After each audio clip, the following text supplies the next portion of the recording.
Here's a sneak peek on what happened in episode 117 of Tech Talk Taco Tuesday. And see, Ricky? The worst part is it's doable. It's doable. Yeah. Oh yeah, for sure. See, when you retire from rally racing, this is our plan. Is you got to start getting invites to these things, and you got to take your buddy with you. That's me, and I'll ride the whatever the old man or the B class. I think you could probably get us an entry easier than I can. You underestimate your power. So that's right. Sea to Sky, Dakar, tequila, and emoji stickers. Those were some of the topics from this week's episode of Tech Talk Taco Tuesday. We had so much fun with this show that it went on for almost 3 hours. I mean, what else did you expect when Ricky Brayback, Logan Tyler, and George Justice all took turns being co-hosts during the time of the show? And this was on top of Climb's Lucas Eddy calling in to talk about his recent experience at Sea to Sky, which led to Jimmy trying to convince Ricky to do extreme enduros once he retires from rally racing. Of course, the chat had a lot of questions, most of them for Ricky, some of which were about recent Dakar rule changes, like the tire rule change, as well as the challenges that come with racing Dakar. As always, we did answer some tech questions, one of which was about a YZ144 that lost compression after 20 minutes of ride time, and there was another mystery that we had to solve regarding coolant leaking into the engine of a KTM 200 EXE. Rooster Endo was roosting like most of the bikes except for one that forgot to put what year and model the bike was, and this was followed up with Jimmy and George sharing some good tequila and some good laughs. If you want in on the fun, just tune into Dirt Bike Test's YouTube channel, Facebook page, or Twitch channel every Tuesday at 7 p.m. Pacific Standard Time. I can't thank you enough for listening, and can't thank our sponsors enough. Yamaha, Scott Sports, Climb, DDC Sprockets, Trail Tech, Takamoto, and Seed Concepts. And now, here's the show. Hi, everybody. It's Tech Talk Taco Tuesday. And we had pizza. And this is not Logan Tyler, my regular co-host. This is Ricky Brayback. Dakar winner Ricky Brayback. Guy who finished second place in Dakar, Ricky Brayback. Just the old Ricky Brayback. Yeah, same old Ricky Brayback. Anyways, welcome, Ricky. Yeah, thanks for having me. It's good to be back in Prump again. We are the show. Do you know what we talk about in the show? Everything not about racing. Right. We're not going to talk about racing. So if you have any racing questions, you can go to the second half of this show. No, we're gonna talk about. There's not even racing going on. So yeah, there is. There was. There is. There will be. There's always racing. Somebody's always racing something. You're lucky I didn't ride today because we would have been racing too. Shit. Tomorrow. 200 kilometers of fun road books that I didn't have to make. Yeah. So good times. Let's see how that goes. This is the show where we answer your motorcycle and motorcycle product related questions. Maybe we'll talk a little bit about racing. You can ask Ricky rally questions. Anything you wanted to know about Ricky Brayback and rally can be answered, and I won't have to make it up. I want to know if he has any logos that he has designed. Logos. Yeah. Oh shit. So George is here. Clearly listening to the show live right in front of us. Unsilent Mojave Bob is here. And Logan is here. Logan did a really good deed today for all of us dirt bike riders. So out here in Pahrump, Valley of the Dirt People, where we have a lot of dusty air, they think it would be really good to build solar panels almost around the entire south side of our town, which is where we ride quite a bit. It's excellent riding out there. The area is so good, it should be a motorcycle riding area, which it kind of is. It should be an open area. It should be designated an open area. But somehow they've decided, and I'm not sure who they are, but it might be the Bureau of Land Management, and then people that want to disguise solar panels as green energy by bulldozing our desert and putting it out there. So they had a land planning commission, public lands advisory committee, and Logan went out there and gave a really awesome speech about how in 30 years when we're all gone, he doesn't want to look at a bunch of mirrors in his favorite playground. So good job to you, Logan. I really appreciate you doing that for all of us. And yeah, he's doing his civic duty at a nice young age, right before he gets his driver's license. Because once he gets that driver's license, he's gone. Yeah, he's got a permit, but he's old enough to get that driver's license. But what's the wait out here? Government. Government's like years. Yeah. It's a lotto that you can't even get in. It's a lotto to get a license. When I was in high school, they didn't even have the DMV out here didn't even issue driver license anymore. They couldn't do the license test. Gave up again, it sounds like. Yeah. Well, I wouldn't. 3 employees. I wouldn't get in the car with any of you guys, anyways. So actually, I did. I was gonna say we taught him how to drive. We taught him how to not use the brakes around the turns and stuff like that. Conserve fuel. Mm-hmm. Yeah. Carry speed. It's all good. So he's gonna be a better driver than you. Probably. And won't take much. So, okay. I'd like to thank our sponsors. This show is brought to you by Yamaha, Scott Sports, Climb, DDC, Delaney Drive Components, Trail Tech. And I just downloaded new software and updated my Voyager Pros. So they're working even better now. Moto and Seat Concepts. So I will be riding on a bike with a Seat Concept seat tomorrow, Ricky. And I know I don't sit down very much, but I love that seat. It's the one with the big cushy. It's kind of like yours, except yours has wings built into a different spot. Your wings are to hold you on the motorcycle, and mine so I can sit my fat ass down in the seat. And it's comfortable. Right, George? Yeah, he's got one too. His is like way worn out. No, I got a Renasco. Yeah. Is it? It's a Renasco seat? Yeah. There's a lot of different seats out there, but Seat Concepts makes some of the best. I think we should talk about what I get to ride next week. YZ125. Experience pure performance and exhilarating power with the full line of Yamaha YZ two-stroke bikes. Logan, are you feeling jealous right now because I've been doing your job for you? Visit YamahaMotorsports.com today. Explore what's new for 2022. The revised YZ125 makes for the perfect step-up machine, or old guy step-down machine, if you know what I mean. Featuring an all-new engine, revised 6-speed transmission, new brakes and suspension settings, improved rider ergonomics with the new aggressive styling, and more. Plus, there's a YZ250 that delivers superior rider ergonomics, new front and rear brakes, updated suspension settings, and aggressive styling. And for a truly race-inspired look, Ricky, you can get behind it at this. Check out the YZ250 and YZ125, a Monster Energy. Ooh. This is where it goes wrong. Yamaha Racing Editions. Hey, I don't know how many bikes that manufacturer's coming out with, but I swear every week I listen to this show, it's a new one of those manufactured bikes coming out. Yeah, they're doing good. And the next generation of riders, the ones that'll get to ride in there's got to be other manufactured bikes that are coming out that are also new. There probably are, but they're not paying to be here.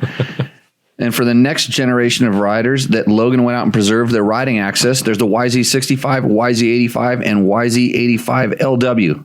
That stands for large wheel, that deliver big bike specs in smaller packages. Visit YamahaMotorsports.com and find your Yamaha YZ and enter the victory zone today. So I'm going to go ride the YZ125 next week. And you didn't bring Logan and I. There wasn't enough spots on the agenda. There's only one bike, and I can ride it for probably 4 of the 6 hours that they're going to let us go there. So Trevor and Scott are just going to be standing around shooting photos the whole time. Oh, they're not going to ride it? They get 2 hours, maybe. I'll let them ride it. That's why I've been trying to lose weight, you know? Right, so right. I can ride a YZ125. Okay, do we have questions for Ricky in the chat room? And there's got to be a bunch of questions, dude. There's no questions quite yet. Victor wants to know if the old lady is going to impersonate Logan tonight. Hey, Logan, did you know about that? I did. You did? Yeah, that was a tough listen. I'd like to thank producer Matt for stepping up, getting us some sponsors. Matt has started making his first road book tonight. He's asking Ricky if he wants to go race it tomorrow. Yeah. It's only 18K. You got it. Yeah, the first timer's road book might look like it's complete, might look like it's ready to go, but it's a lot of work to make a road book, and there's people out there that think you could just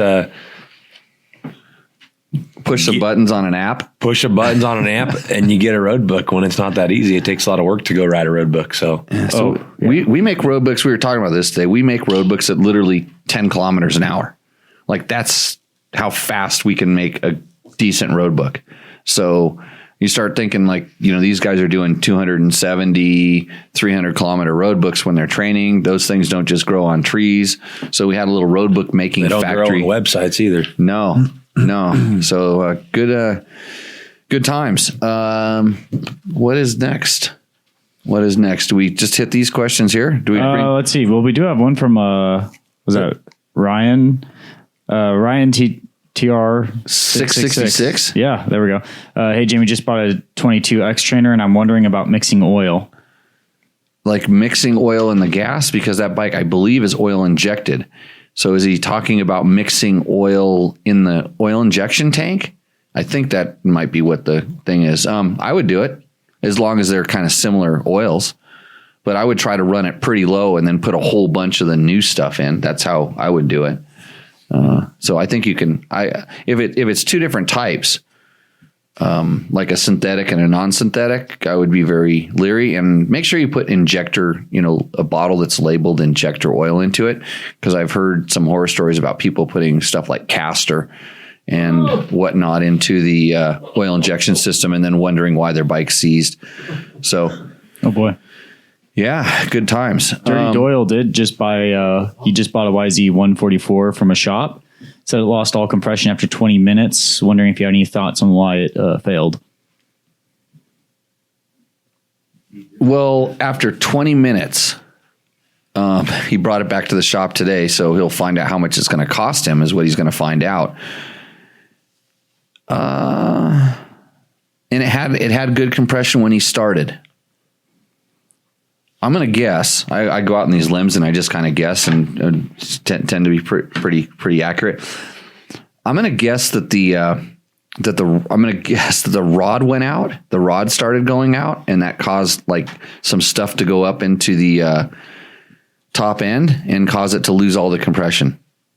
So that's what I'm going to guess. So the top end's destroyed, unless she didn't mix the oil. Right. I'm just thinking if everything was good, it was working perfect when he started and had good compression. And if it took 20 minutes to do it, I think something's starting to slowly come apart. Like a top end doesn't wear out in 20 minutes, or his filter was misseated or something weird. I mean, I'm just taking away all the things. If everything was perfect, the bottom end started going out and ate up the top end. It's a guess. So if I'm right, let us know. We have other questions? Oh yeah, we got tons. I was trying to catalog them real quick. Oh, you're putting them in the end of the show because we're doing it backwards. Wait, Ricky Braybeck question. Oh, it's coming from the guy sitting right across the aisle here. Yeah. He's texting into the show. It is a racing question. You can ask it. Yeah, I'll ask it. It's from George, who also became a sponsor of the show tonight. His little logo's it'll pop up there every now and then. That's me. Well, Ricky sponsored the show too. They got in a bidding war. They for did get spots on the show. They did get in a bidding war, but Ricky didn't get me a logo in time. Oh, I saw it on your phone. Dude, I have so much, I don't know. Inventory is just overflowing. It's full. It's full. So you know how you were telling me that you get like 15 logos and you don't know which one to pick? Yeah. Just send me 15 and then I'll just pick one. Dude, that's what I'm talking about. There we go. So, but the amount of time it takes to ship the shirts out, if you get like 10 shirt orders tomorrow, that would be better than just shipping out one, right? Even though you don't get home till Friday or something? Yeah. Okay, so... I mean, they wouldn't really ship out till Friday because I can't do it, obviously, tomorrow because I'm not home. yeah, so Intern. you need an intern. The interns are like kind of a pain in the ass because they learn everything and they split. And they have this job where they all of a sudden it's $15 an hour for interning. So what's the website? RickyBraybeck.com. RickyBraybeck.com. I'm going to put it in the chat here for everyone to go check out. Yep. And then your phone's going to start going ding, ding, ding. It doesn't do it on that phone. He'll be riding road books tomorrow. Ding, ding, ding. He's going to come back. Have like 30 short. Okay, this is where you're gonna see how good we're gonna see whether you're gonna get to replace Logan. You have to start with Kevin. How do you say that name? Wevoda? Wow, that's pretty good. Yeah, Wevoda. What does Kevin Wevoda want to know? You just glazed over my question. No, your question's at the end, George. Okay, so Ricky, as a racer, is making a road book helpful for you as a racer? And have you always felt that way? Like being a racer and everything. Jimmy thinks making a road book might help, and it might help, but if you know me, I can't sit. Like, I'm surprised I'm going to set the show for 2 hours. So if you can imagine me trying to sit at a computer for like a week, it's pretty impossible. So it takes me a long time to build the road books. So that's why my road books are very slim to none a year. Dude, how? Okay, so remember the one you made that's more near Baker? Yeah.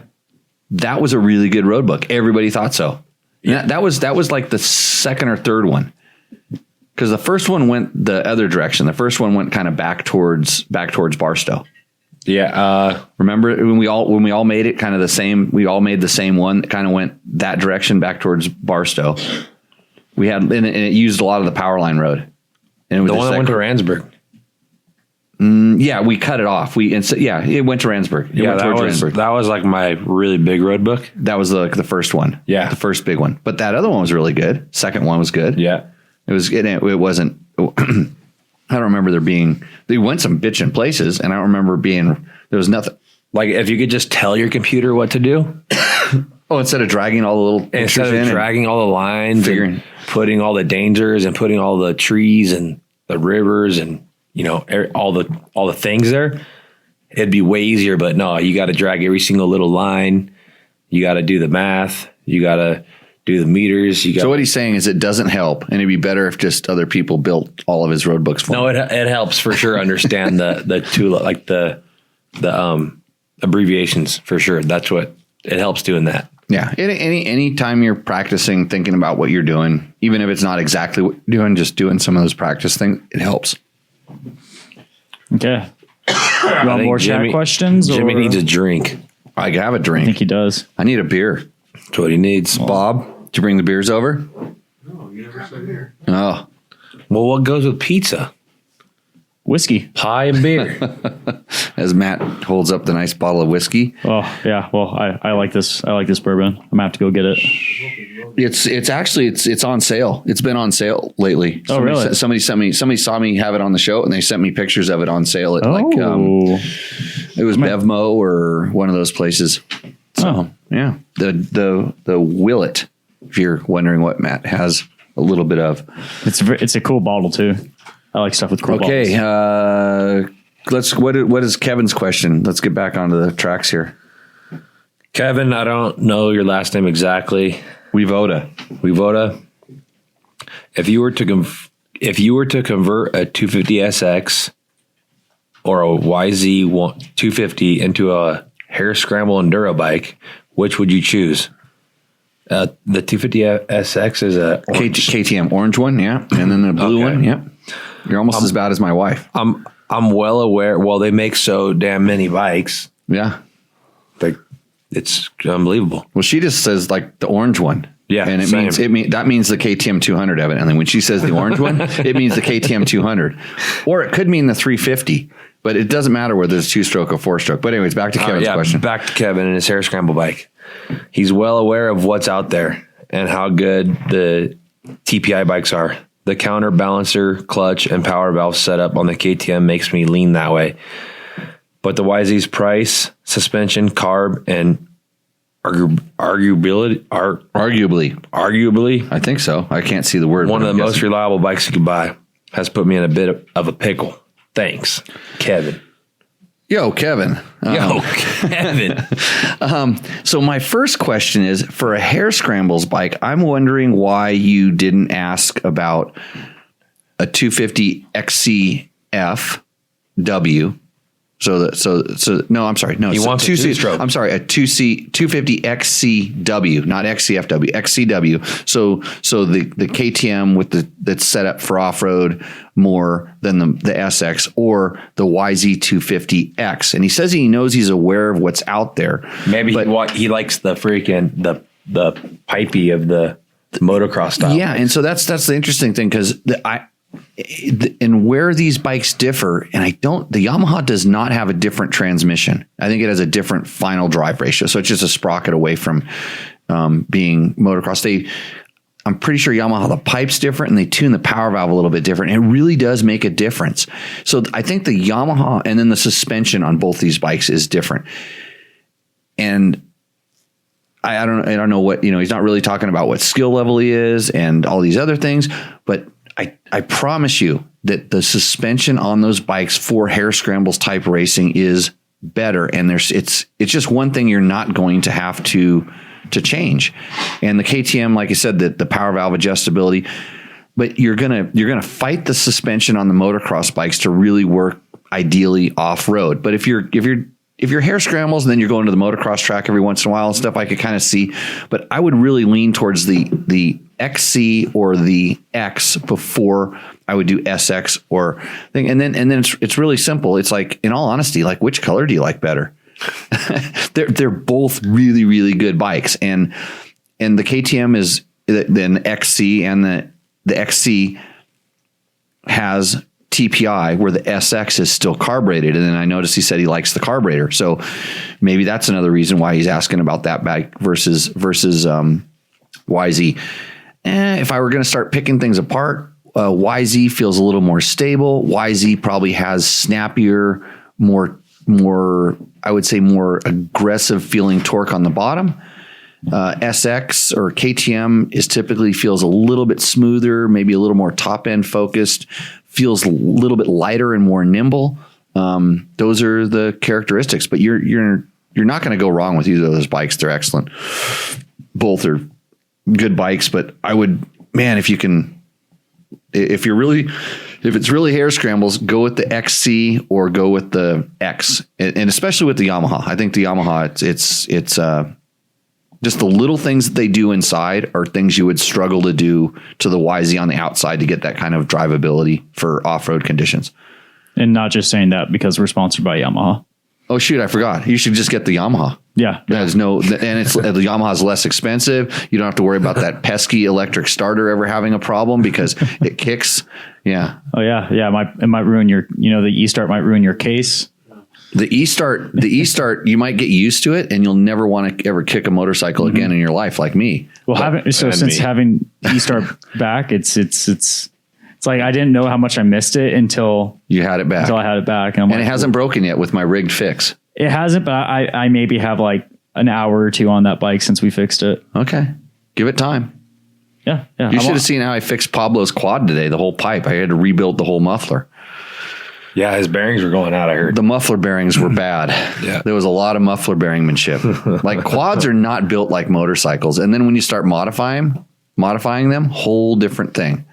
Pablo's Blue Crew. I should have him on the show. I don't know where he went. Yeah, I thought he said he was going to come here. He should be working on his damn road book is what he should be doing. No, it needs another couple hours, but it's good. It'll get us through. We'll use a track log for backup. Next question. Next question by Lyle. Lyle, yeah. Bledsoe. Bledsoe.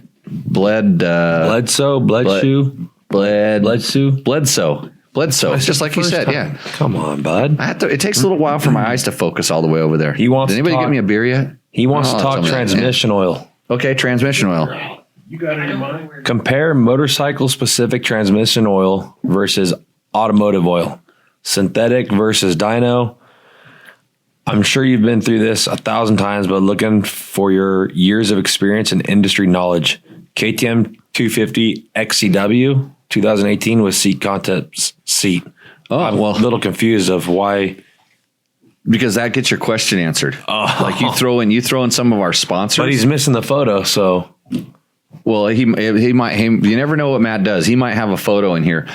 So he wants to talk oil, but he's also letting you know that he rides a KTM. Well, so by telling me that it's an XCW, that's the 2-stroke. So then I know, okay, he's putting motorcycle transmission fluid in at motorcycle transmission. It's not motor oil like most 4-strokes. Look what he ended it with. Seat concept seat, because they're great seats, and he wanted me to know that he has a great seat, and he wanted his question to go to the front of the line. It's a great way to do this. Now I know George. Now I know why you get a little disturbed when I pour these little shots into your glass. That's like man shot. That's more tequila than I drink in a week. In one. No, I'm serious. I have little sips. See the little teeny tiny glass I use? Okay, this show could go downhill. Lucas is going to call in a little while. And we might talk about racing in 3 minutes probably. Well, answer friggin' Lyle's question. I'm working on it. I got oil. So I get in trouble for saying on the show. We are doing good. We are doing good on the ums. I was about to bring that up. I was literally buying time while I was processing the question because in all honesty, I am not an oil expert. That's where I call my buddy Chris Reel. The rule of oil is Have some in the motor. Have it in the motor. Chris Reel told me this. That was the first thing the petroleum expert told me. I'm going to tell you what I've done over the years. And I used to, when I was racing two strokes a lot and we were having different clutch slipping issues and frying clutches and different things, I went through a lot of different stuff. I tried the ATF. I put motorcycle transmission fluid. I had tried different motor oils. And I'll tell you what you don't want. You do not want a slippery motor oil inside of your transmission. That's just what I learned. I used ATF and never had any problems with it. But then I started using motorcycle transmission fluids and they were quite a bit more expensive and you could get slightly different feels with the clutch. But overall, I never noticed any durability changes no matter what I ran inside the transmission, other than if I ran a slippery oil, the clutch would go bad. That was the only thing I've noticed over time. But I think that it lasts, the transmission oil lasts a long time if you're not hard on the clutch. And therefore, why not spend an extra, few bucks to get a good quality transmission fluid if it works, and there's plenty of brands out there. And what do you use, Ricky? What's your brand? What's your brand of choice? You're Motul, aren't you? Motul. But when you're riding JCR bikes, you're Lucas? Is he still Lucas? VP. Okay. They're making oils now. Lubricants. Yeah. Lubricants. Okay. I've used Maxima before. I've used the Yamaha lube, Yamalube. I've used Honda specific oils. Redline. Had good luck with that stuff. Wait, no, there's Amsoil. I've had there's one that's a green. It's a green oil. It might be the Redline one, but there's one that was green. Motul's green. The Motul is green, but correct. Yeah, I didn't have, and so I've used Motul and Motorex, no problems there. I've used, the Motul, because like Beta a lot of times will give us oils with the bike and they give us the Motul and that stuff's been good. There's another, I think the Redline, in all honesty, might have been the one that was green and it actually worked okay, except it seeped out of all the gaskets. Don't know why. It just, how when your gaskets weep and stuff like this green oil like to seep. But yeah, I think that, versus, automobile oil. And then I never really did anything like ran stuff on dynos or that, but I'm sure you can find all kinds of results like that on the internet. But just put good quality oil in it. If you want to just do the best thing, the easiest thing without thinking about it, whatever diesel oil, Walmart, whatever the manufacturer recommends, whatever the manufacturer recommends, that's what you should put in it. That's the safest thing to do. And then you're probably not going to go wrong, because I don't think they'd recommend you to put something that's junk inside of it. Matt Watson wants to know, hey, Logan, how's Ricky doing? We're doing great. You're just happy over there trying on those Scott goggles. No, I'm just looking the difference between the Prospect and the... So he's doing homework. You're going to come over and give us a little talk about those things? Oh, I got the phone there. Did everybody hear the phone ring? I heard the phone ring. I thought it was mine for a second. Good morning, Lucas. Good morning, guys. How are you guys? We are doing good. You're on the line with none other than Ricky Brabeck.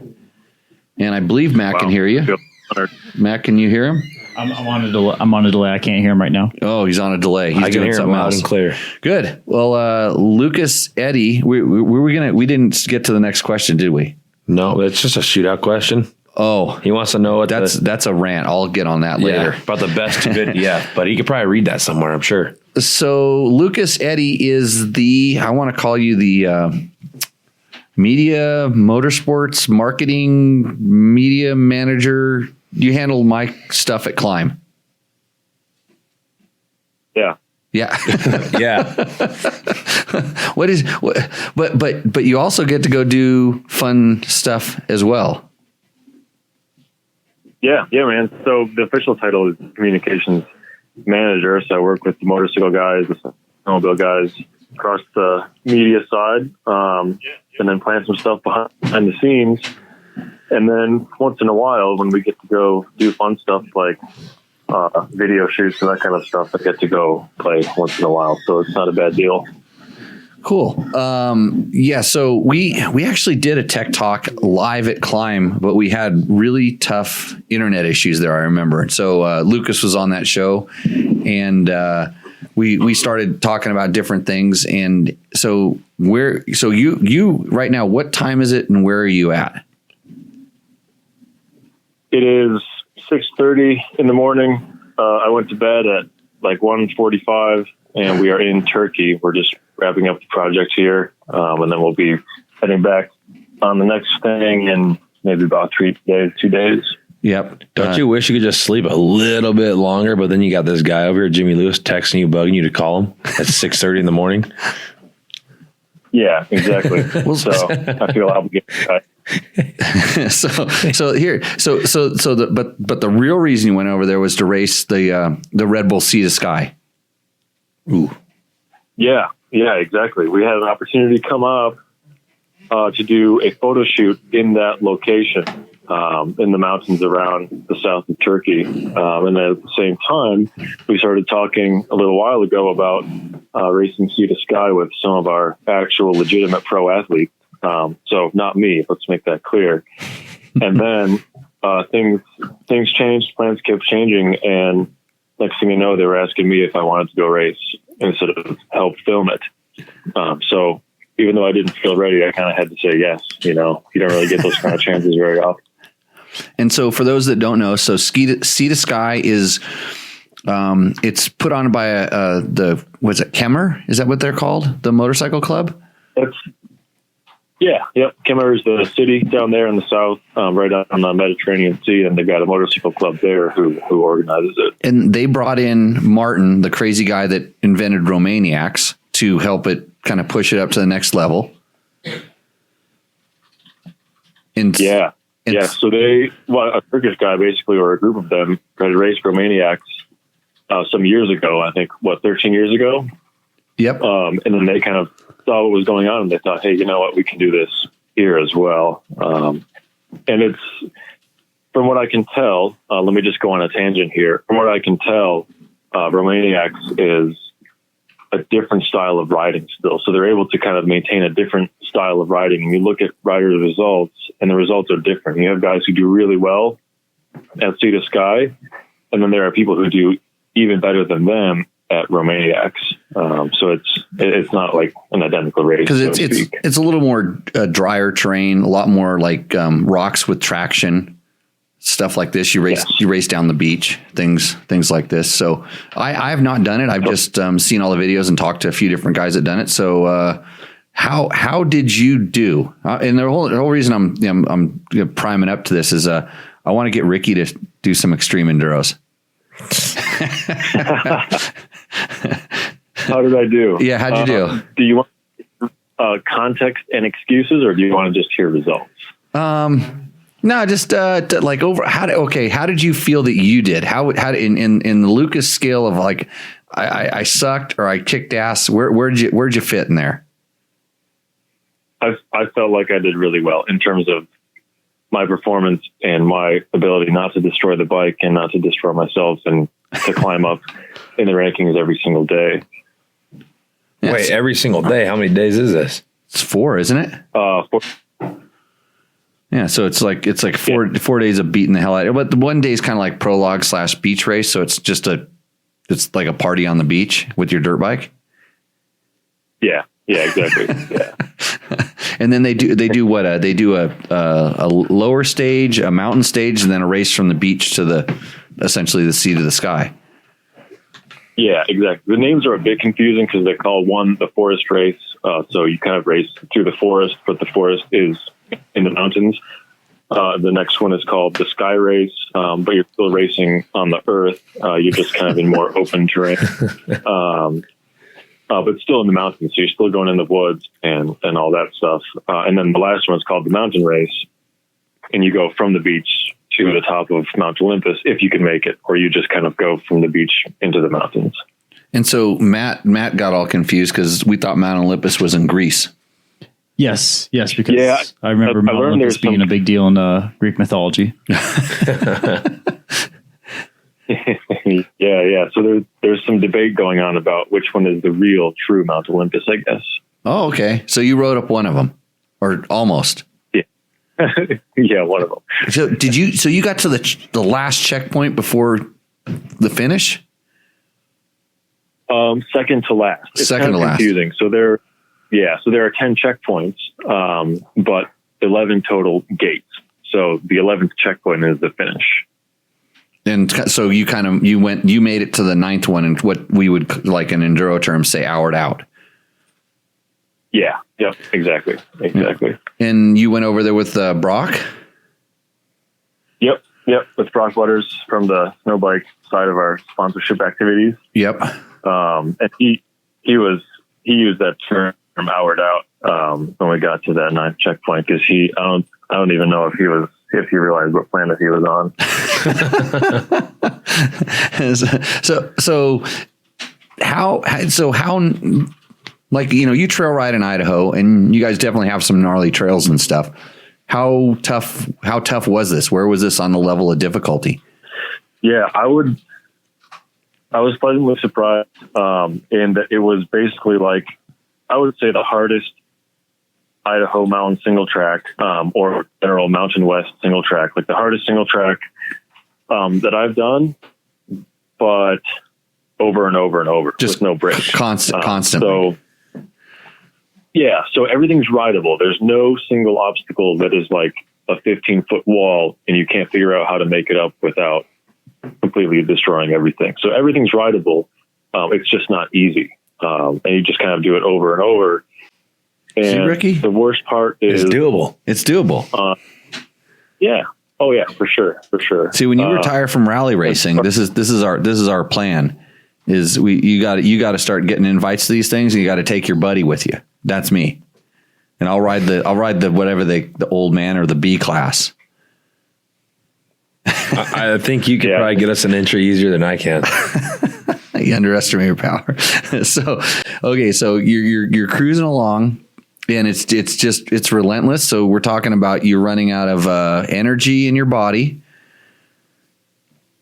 Yeah, you get tired. The first two off-road days, so the forest and the sky, those are just hard off-road races, I would say. I haven't raced very much, so I don't have much context to say what's hard and what isn't. But they're challenging. But it's not really, it doesn't mentally break you down in a way.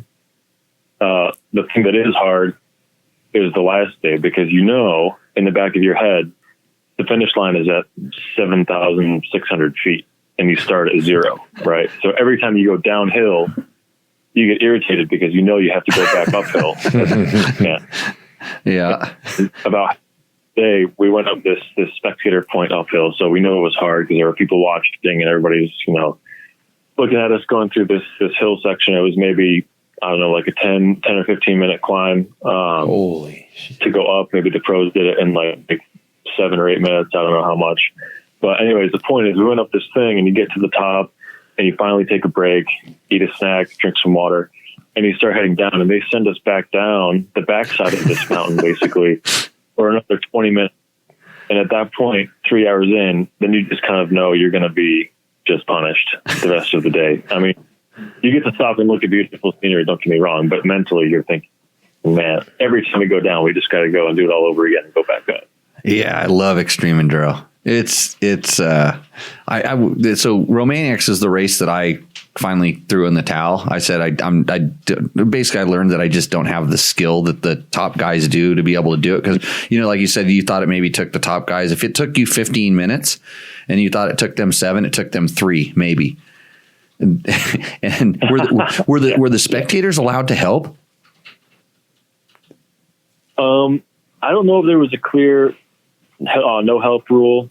We were told that a lot of the local guys would have their friends up in the up in the trees helping them get pulled along. But yeah, there was occasional helping going on, but it wasn't like the obstacles were so big where you needed help to survive. It was just once in a while some guys would get their front wheel pulled a little bit. Yeah. You know what really happens though, and I'll just let you in on this from being up near the front. Every once in a while I was in the front. I was usually right in the front where the top guys were in front of me on those really gnarly sections, and they got a little bit of help. And then right when I pulled up and got stuck in that same spot, like all the spectators left because they wanted to go see the top guys at the next section. And then that's really why I didn't make some of the finishes. I had to have this. I was stuck in a mud bog in the peat bogs out in France at the Gilles Zollet Classic one year. And I'm kidding you not, like a 4'7" little old lady, like she looks like I don't know if it's a guy or a girl that's on the cover of the Led Zeppelin album that's hunched over dragging that big old,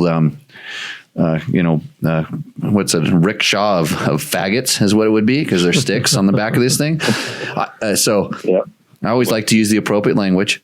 So it's like she came over and helped. No, she screamed because she was excited especially when I roosted her full of mud, I felt really bad, but she came out and helped me pull my bike out of the peat bog mess for forever. But, this is the stories you have from extreme enduro are like, par none, but, well, that's awesome. I mean, congratulations. Cause I know you don't have a big racing background. And so you gotta thank Lucas. He's one of the reasons that Climb has been helping this show and Tech Talk Taco Tuesday out for a while. He's the reason. You know what's interesting is Ricky is one of these interesting cats. He gets to wear Alpine Stars gear when he races his rally bike. Races your rally bike, and you wear fly gear when you ride Johnny's bike, right? So maybe when he goes trail riding with Jimmy, we can get him in some Climb, huh?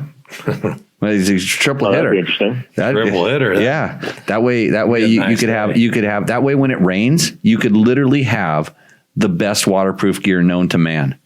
I'm like, look at me. If I got wet, I'd shrivel up like a witch. It rains so much out here, Jimmy. I have to be very careful when it does.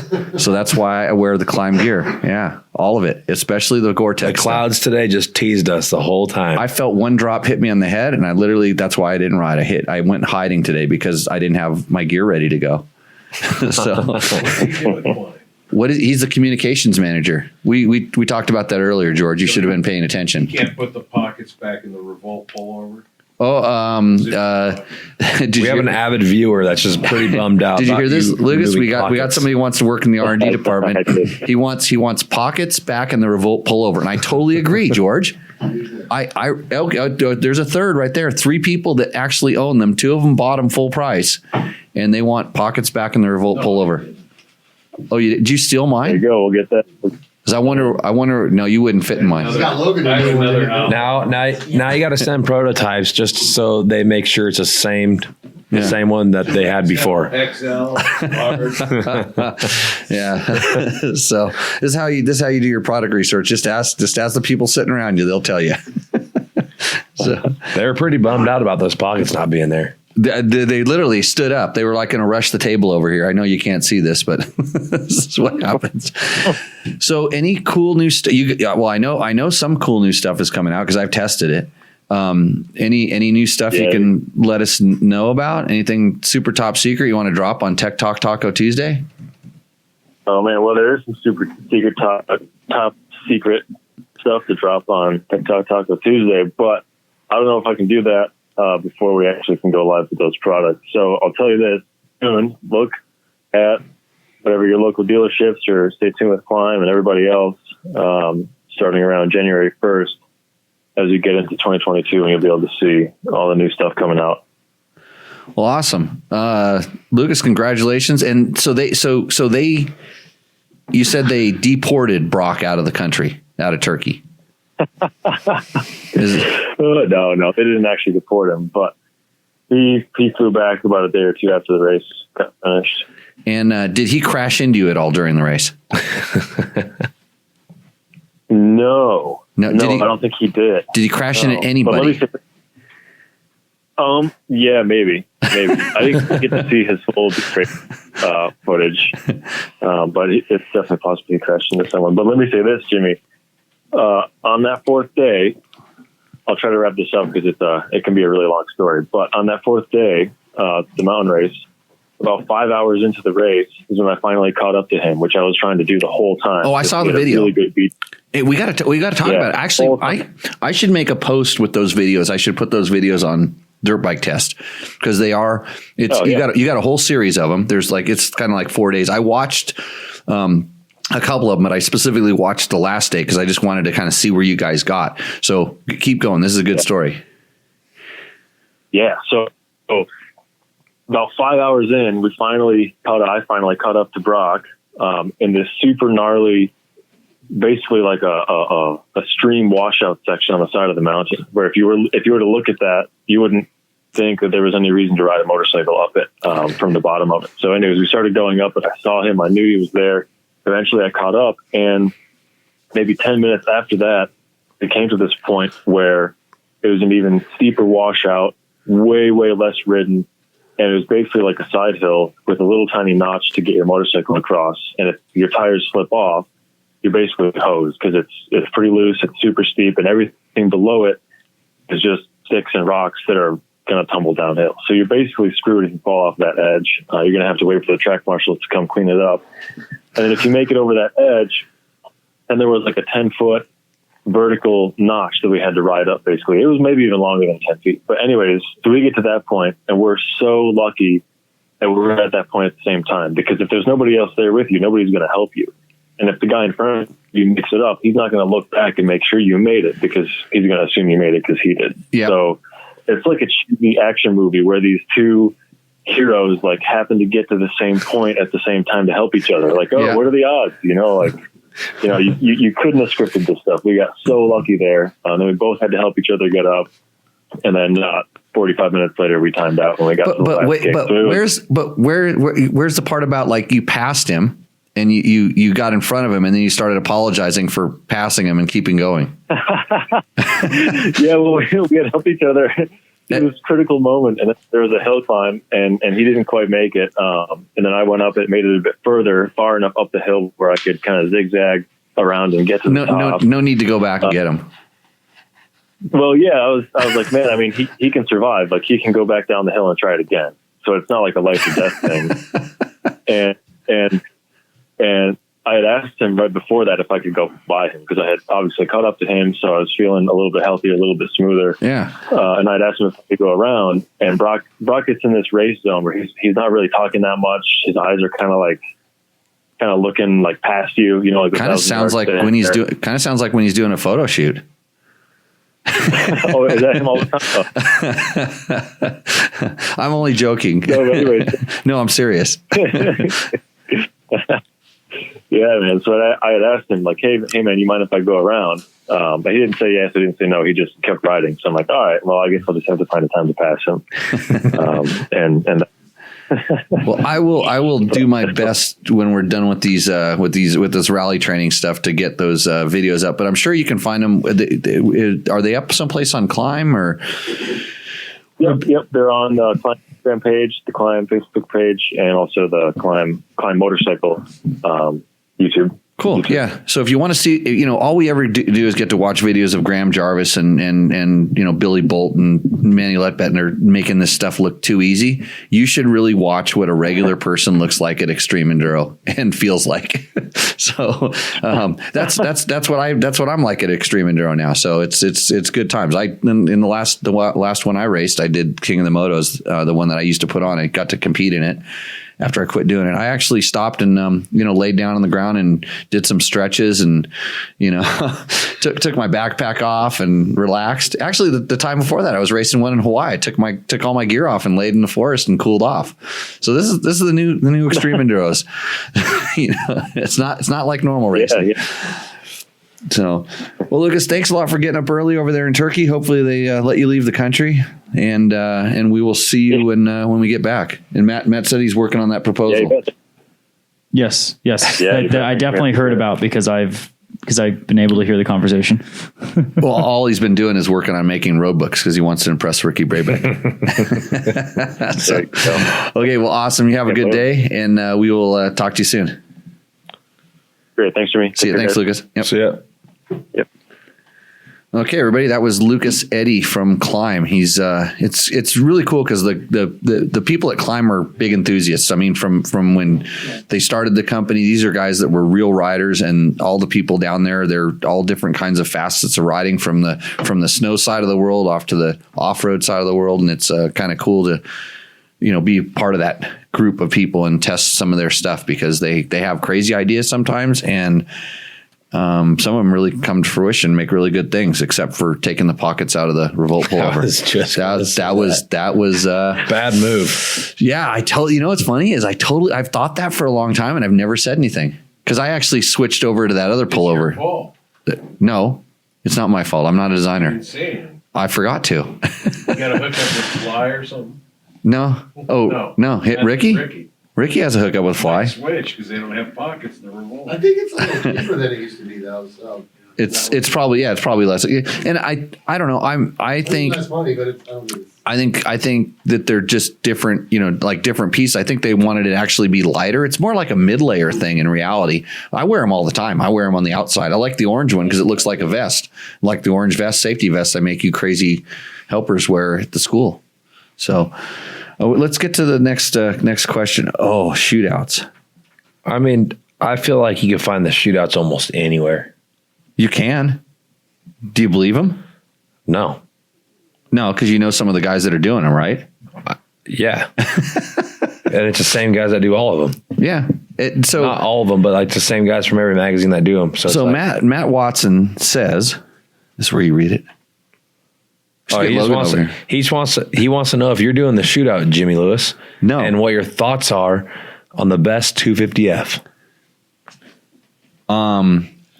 So are we going to do a shootout? Actually, I think he was probably asking Trevor that question, because Trevor's more of the shootout guy. That guy, or he's kind of really doing a lot more of the bike testing these days. So no, we're not going to do a shootout, and I'll tell you why. Because it's a giant pain in the ass to get. And here's where it's not a giant pain in the ass for these other guys, because these other guys, they say, come and pick up my bike and prep it for me and meet me at this track. This is what the other media guys do. So they have their 250F, they got it at the intro, and some of them have ridden it all probably about 2 or 3 hours, and they want brand new tires and brand new graphics and everything brand new on it. And the other guys have probably ridden the piss out of it, and they want brand new tires and brand new graphics and brand new everything, and prep it and bring it back out. And so this is what the manufacturers a lot of times do, because they want to make sure the bike's performing at its top level and it's in good shape. So who knows, whether they get the suspension completely serviced, or, how much goes on. Because when I was doing it at Dirt Rider, those bikes never left my possession from the day I got them until we did the shootout. And I made sure that they all had roughly the same amount of hours on it. So if they had 10 hours on them, they all had 10 hours on them. If they had 20 hours on them, they all had, so there wasn't like a fresh one and like a worn out one. And sometimes that was difficult, because sometimes you planned your shootout based on when you got the last bike. So that last bike, you got it, and then you had to make sure it went to the track for 2 or 3 days to catch up to where all the other bikes had been. But so we would do our own air filters, change our own oil. Most of the times we would have tires put on the bike. So we put all the bikes on the same tires, or put the bikes back onto stock tires. Usually like Dunlop would, offer to give us all brand new tires, and we'd get those put on. So, at the time we called them Dunlop J. We'd come out and mount up tires. Sometimes we would actually do it. But anyway, so in that, it's just a big pain in the ass. Then, whether you're renting a track or you're going to a track day or however it works, that's kind of a fiasco. But really, the key of this is getting however many bikes there are, 5 or 6, or however many guys you're going to use in total, impartial, decent test riders to come out and ride the motorcycles to give you feedback. So most guys, other media outlets, it's just like, hey bros, come out and let's go moto for a day. And there's guys that are going to set the sag for you every time you get on the bike, and they're going to make you a sandwich, and they're going to give you food, and there's all the free drinks you can drink. And I'm not even kidding. I'm not exaggerating. And so I mean, some kind of testing goes on during these things. But at the end of the day, it's just a ride. At the end of the day, it's a ride day for your bros on brand new bikes. Ricky started this, but he hates the shootouts. So why do you hate the shootouts? I don't hate the shootouts. I just don't believe them Yeah. Because for this exact same reason. Well, it's nobody really takes it that serious, and we really tried to, and after doing this, we tried to have it as much objective information in there. So we would do like lap times, and a lot of guys have tried to do lap times and stuff, but they would just say, okay, you go out and they go do laps whenever. And then it really depends on when the bike is on the track at what time with what rider on it, based on what lap times they get. So we were trying to do these in controlled environments. So we take all the bikes and we run them literally in motos, and try to, so that all the bikes were on the track at the same time with every rider on every bike. And then you could kind of see if there was any variances. And at the end of the day, we would average these times together. And between all the bikes, there was maybe like a 2-second variance, which could be just, that's not that much when they were all averaged out. And we used to throw out like the worst lap of every bike and the best lap of every bike just because there were anomalies. But we had a way that we tried to make it. And it's like, and we at the end of the day, the riders didn't know their lap times. We didn't tell them what their lap times were. We'd tell them, and we'd ask them, which bike were you fastest on? Which bike were you slowest on? Which bike did you like the best? All these, these different questions that they could answer, that we kind of put it all together. And I promise you, the bike that they always felt the fastest on was never the bike they were the fastest on. The one they felt the slowest on was usually one they were quicker on, because they're riding smoother a lot of times. And so the one with the quote most power and all, it just turned into like you're trying to extrapolate all this information and deliver some solid, information to the consumer. It was just hard. So I went away from ranking 1, 2, 3, 4, 5, whatever it was, because, you could assign point system, and all it takes is one ding dong test rider to be a buddy with, one manufacturer guy, or be a test rider for a manufacturer, which happens as well. And they can literally throw that whole result out. So we would kind of try to collectively pick a winner, and then try to describe the bikes. Like this bike overall was we could kind of agree on this one being our favorite, but it's just the shootouts are kind of, I don't know.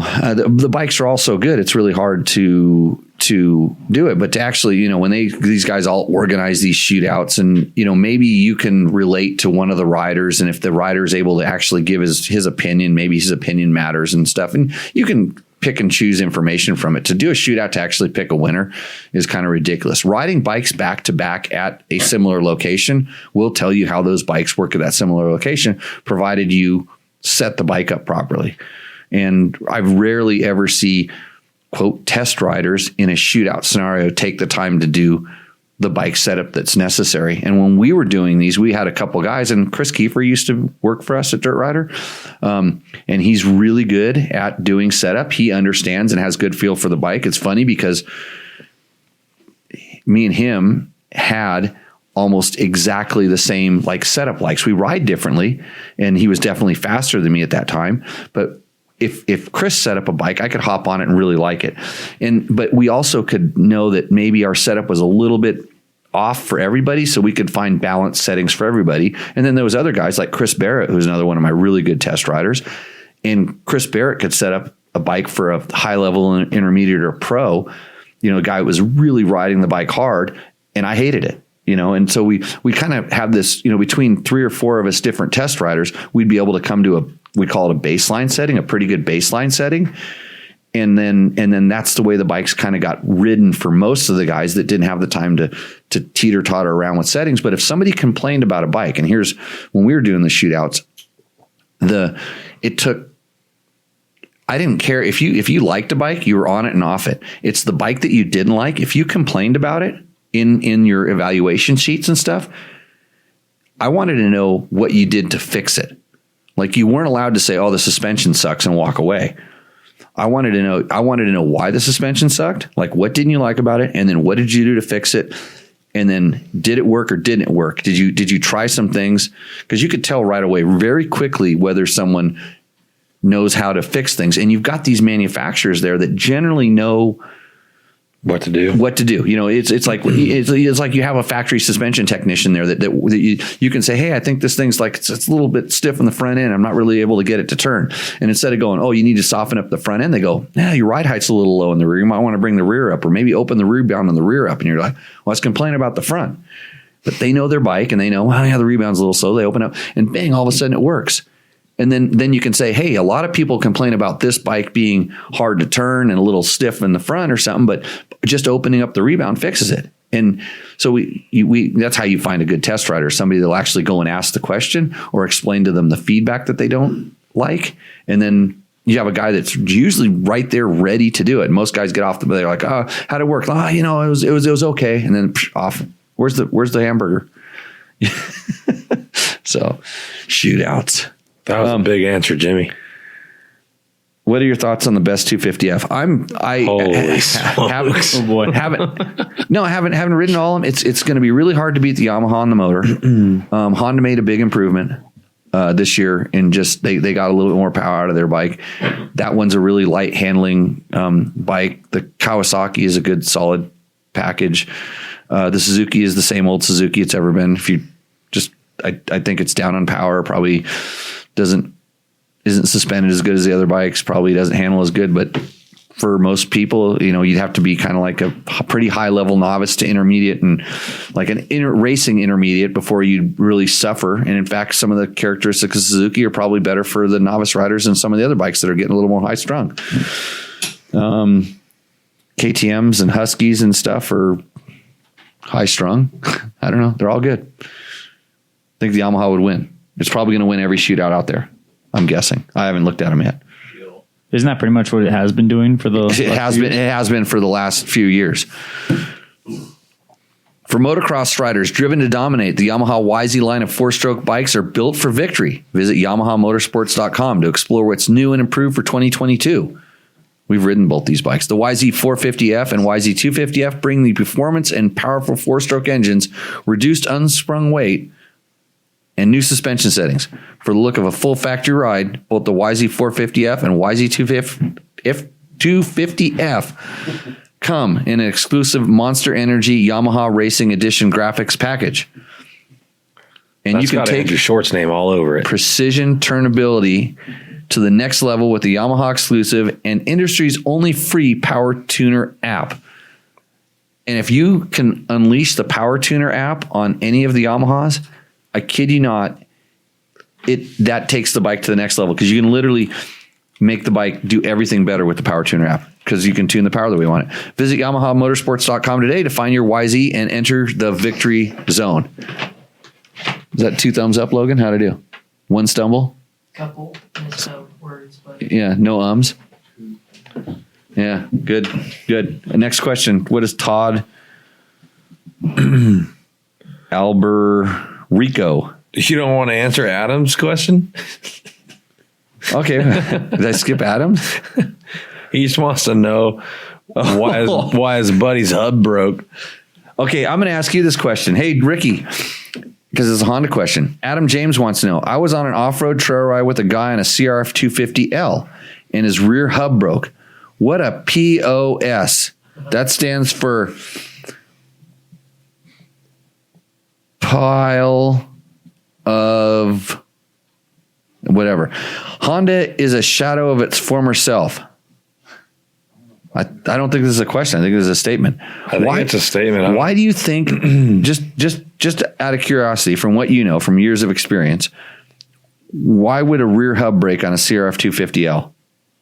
Well, I broke a rear hub at Vegas Trino from hitting a rock, but didn't stop my ride. How hard did you hit that rock? Probably a lot harder than this guy on a 250L. So you would suspect that this guy hit something really hard. Or maybe his axle nut or something wasn't or hit it harder than he should have. Dude, I've no How many idea. how many hubs have you heard breaking on CRF 250Ls?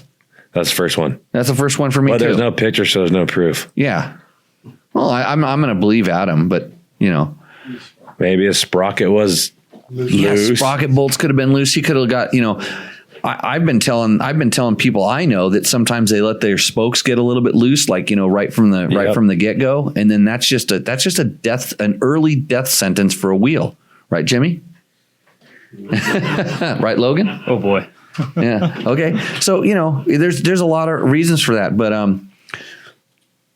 why were you on an off-road trail ride with a guy in a CRF 250L? I mean, come on. Dude, there's so many red flags in that question. I only ride with guys on Husaberg 570s. So I would like to point out, Everybody's reaching for the bell. Look at that. It's so overdone. I rode a Husaberg 570 all weekend. Yeah. There you go. Hey, you can say Todd's question because that's way too long for me to read. Logan, come over here. Get back on the show. Logan, we need you. This is a paragraph question, dude. Were you watching what Matt was doing? Are you learning how this works? Yeah. So did you watch how he turned the show on No. Damn. I showed him the 2 buttons that he needs to press. to turn the show on? Well, okay, guess there's 3 or 4, but still. I think Logan might be a world-class racer because Ricky Reed's about as good as Logan. Oh, there's hope for you. Hey, he reads a map book pretty damn good. I don't know how he does it. Like, I still don't. It's the symbol. It's a symbol. It's not complete sentences. Yeah. It's broken up into language I can speak. Yeah. Arrows. Is it Todd? Yeah. Step up to that microphone there, Logan. Yeah, Yeah, sounds where you really slide- quiet. Slide in just a little bit that way, and you'll be good. Okay, give me a little check. Give me a little check. Check. Todd. One more time. Todd. Okay. I don't know his last name. Oh no. Got it. You keep reading. He's on his 2014 KTM 200 XCW. I got one of those for sale. 200 hours on it. Coolant leak into cylinder. Bike started losing power noticeably. Compression tested low, so I put a new piston top end on Vertex B and new gaskets. Replaced pistons was pretty beat for 75 hours of trail, worse than the first piston at 125 hours. I did not measure the bore, but there was no serious damage and looked good. New piston rings gap with a specific spec per the manual. After the 2 hours on the bike, it was noticeably weak and would sputter occasionally. Tried new spark plug as problem worsened. Removed the new plug to see it was blue from coolant. I've tried the following with no luck. Bike runs rough and coolant quickly builds up in the exhaust. Tip. New head gasket twice. New base Head gasket. gasket or O-rings? Gasket Okay. twice. New base gasket twice. Retorqued head per manual. Tried alternate torque wrench. Replaced head with OEM head. So I think that head has O-rings, if I'm not mistaken. Yeah. Yeah. So if you put a gasket in there, I'm saying it's because you put a gasket in there, but I don't think that question is done yet. and it's not done yet. I think Yeah. it is. So the first thing that struck is like, okay, you're losing coolant. Something is seriously wrong. So a couple things just to kind of go. If it's a leak around the head gasket, it rarely leaks into the motor. Generally, the motor pressurizes the coolant system. So it puts pressure in there, and then generally it ends up blowing it off. It'll burn. Some will go in there. It'll burn it off, but it pressurizes the coolant system. The coolant starts looking pretty crappy, and it's really foamy. A lot of the time. So in my experience, that's what I've noticed with the head when it's a leak at the head gasket. So I don't know if he's listening or watching. Maybe he can poke around and give me a little bit more specifics on that. So I'm sitting there going, where could the coolant be coming from? Because if it leaks in through the impeller or something, it's just going to go into the transmission. It's not going to get in there. Maybe the base gasket, but the same sort of thing where it doesn't really pressurize as much as the base gasket. But I'm trying to think if there's that many passages to go through there. And usually it's pretty obvious when you tear it apart. maybe there's some place that it could be through the casting, but I've never seen this on KTM. Well, but like I said, a warped head, then it's going to pressurize it to the same thing. So, but that's your primary problem, and the fact that it's losing power, that's a whole different thing. And generally, it depends on how hard you're riding it. But 200 hours, I'm wondering if the cylinder could be starting to get a little bit out of round. But I doubt it. I mean, mine has probably 150 hours on it, and it's still tight. And I've only put a single piston into it. I think right now it's on its second piston that I know of. My other one that has like 500 hours on it, that thing's on piston 4, stock cylinder. So I've never had coolant loss issues. So we're good to go. Where could it go? Sounds like he needs a new bike. More to follow up on that. More follow up. Yeah, Bob's raising his hand. He's just not spending enough money. Not spending enough money. What kind of ECU do you have on it? No. So he said he replaced it with a stock head, right? What oils he using? OEM. So OEM head. So he took an OEM head off and put another OEM head on, because I know there's some people that make some aftermarket heads. I don't. You know what? The chat room might come to the rescue here, but I've not had any experiences like that. I'm just trying to think where. So he's finding coolant in the exhaust, is what he was saying, right? Mm-hmm. He also made a reference to blue on the spark plug. Yeah, from coolant. From coolant, yeah. You know that? No. Could it be from what is? You have Ricky? No. I was just saying yes. Yeah, that's he what said that. Yeah. So I don't know why that would turn the. I mean, yeah, you generally the spark plug will sort of like get white crispies and rust. It'll actually look like it rusts a little bit when there's water going in there. But I'm just not seeing where it's going to get in there other than the head or the base gasket, or maybe there's some sort of a casting, or there's an issue with the casting. That maybe he put too long of a bolt in like one of the power valve cover bolts or something. It's leaking. It's in it. You know, somehow it's something is leaking up into the power valve, down into the exhaust power valve, and getting in there because even if it was dripping into the exhaust power valve. So tear that apart, that chamber in there, and see if that looks like there's water in there.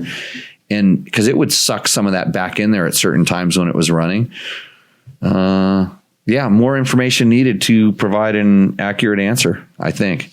So I'm wondering But if you want to sell it real cheap, I can diagnose the problem and tell you it's not worth very much. Did he say check the heads or the cylinders? He said he replaced the head, but if the one head, like I said, if the one head is warped, usually you can see it with the O-rings. You can see where it goes past it.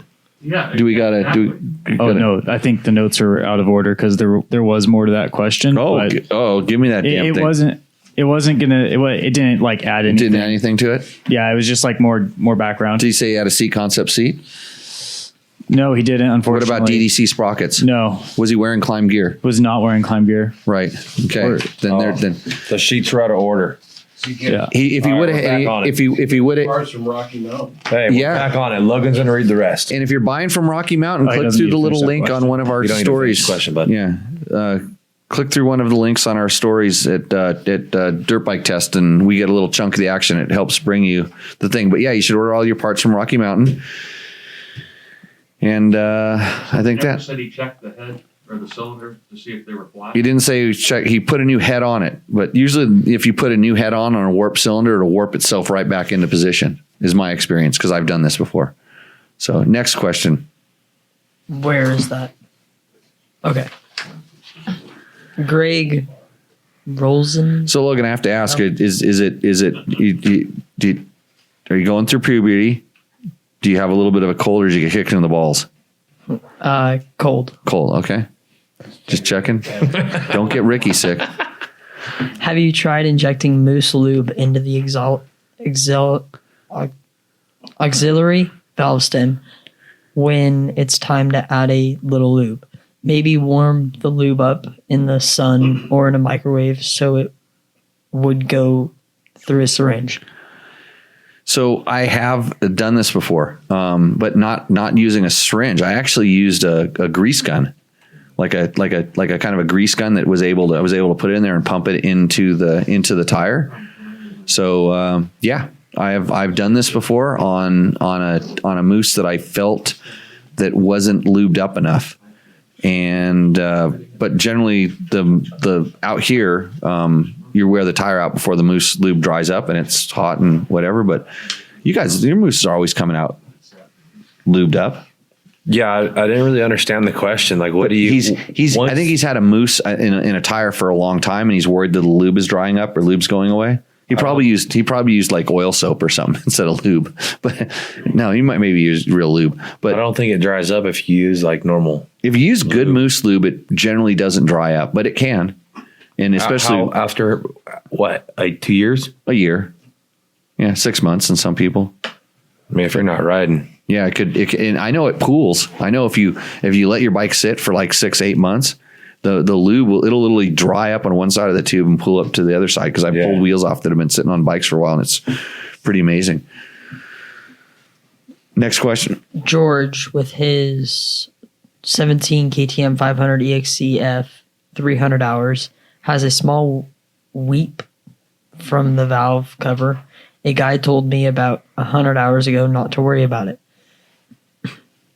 Now it's a bit worse, and I'm concerned it may stain my climb gear or CD boots, or maybe even soil my DDC sprocket or Takamoto Co. turn signals. Right. I'm not too worried about it affecting the Scott stabilizer or double take mirrors. What's your opinion? He's more worried. He's really more worried about is that the oil would actually blow. He even sent a photo to show what's exactly going on. I saw this in my garage today. Okay, I walked by and saw this photo for the chat here. So I saw this in my garage today, and I walked by and I realized what it is the nut that's on the top of the valve cover. The nut that's behind the wheel. No, it's the one nut on the front. I don't know if that's let me think about this. It's on the front left side of the motor. The nut that goes into it's the washer underneath that nut looks like it's just torn, or maybe that nut's not torqued down properly. It's coming out of there. It'll come out all over the place. It'll work its way out. So here's my question to you. How much oil is it leaking while you're riding? Like, you go ride 150 miles. Do you have a noticeable amount of oil down in your screen? Oh, I don't check that. You don't check it. So the answer is no. Between like 1,000-mile oil. He's just worried it's going to get on his gear. He's worried about it getting on his sticker. You know his sticker that's on this bike? He's worried about it covering up his sticker. He's not worried about how much it's leaking. He's worried about how much more can it leak before it hits his gear and his DDC sprockets and he's stickers, and he's just trying to promote all my sponsors is what he's trying to do. He just wants us to talk about him is what he's really trying to do. That's why he bought spots on the show. So thank you, George, for sponsoring the show. And every time we talk about him, he's not even up there. No, trying to time it better. No, he was up there. You guys literally just missed it. So, I'm trying to sell this guy who was in my class this week, and I'm trying to sell him one of my bikes. I let him ride one of our rental bikes, and he wanted to buy a KTM 400 with a California license plate, which is easily worth $4,000. And so he went and rode it on a 100-mile tour, and he came back, and there was oil weeping out of the shift shaft seal, oil leaking out of the counter shaft seal, oil leaking out of the Kickstarter shaft seal. All the places that KTM RFS bikes leak almost all the time.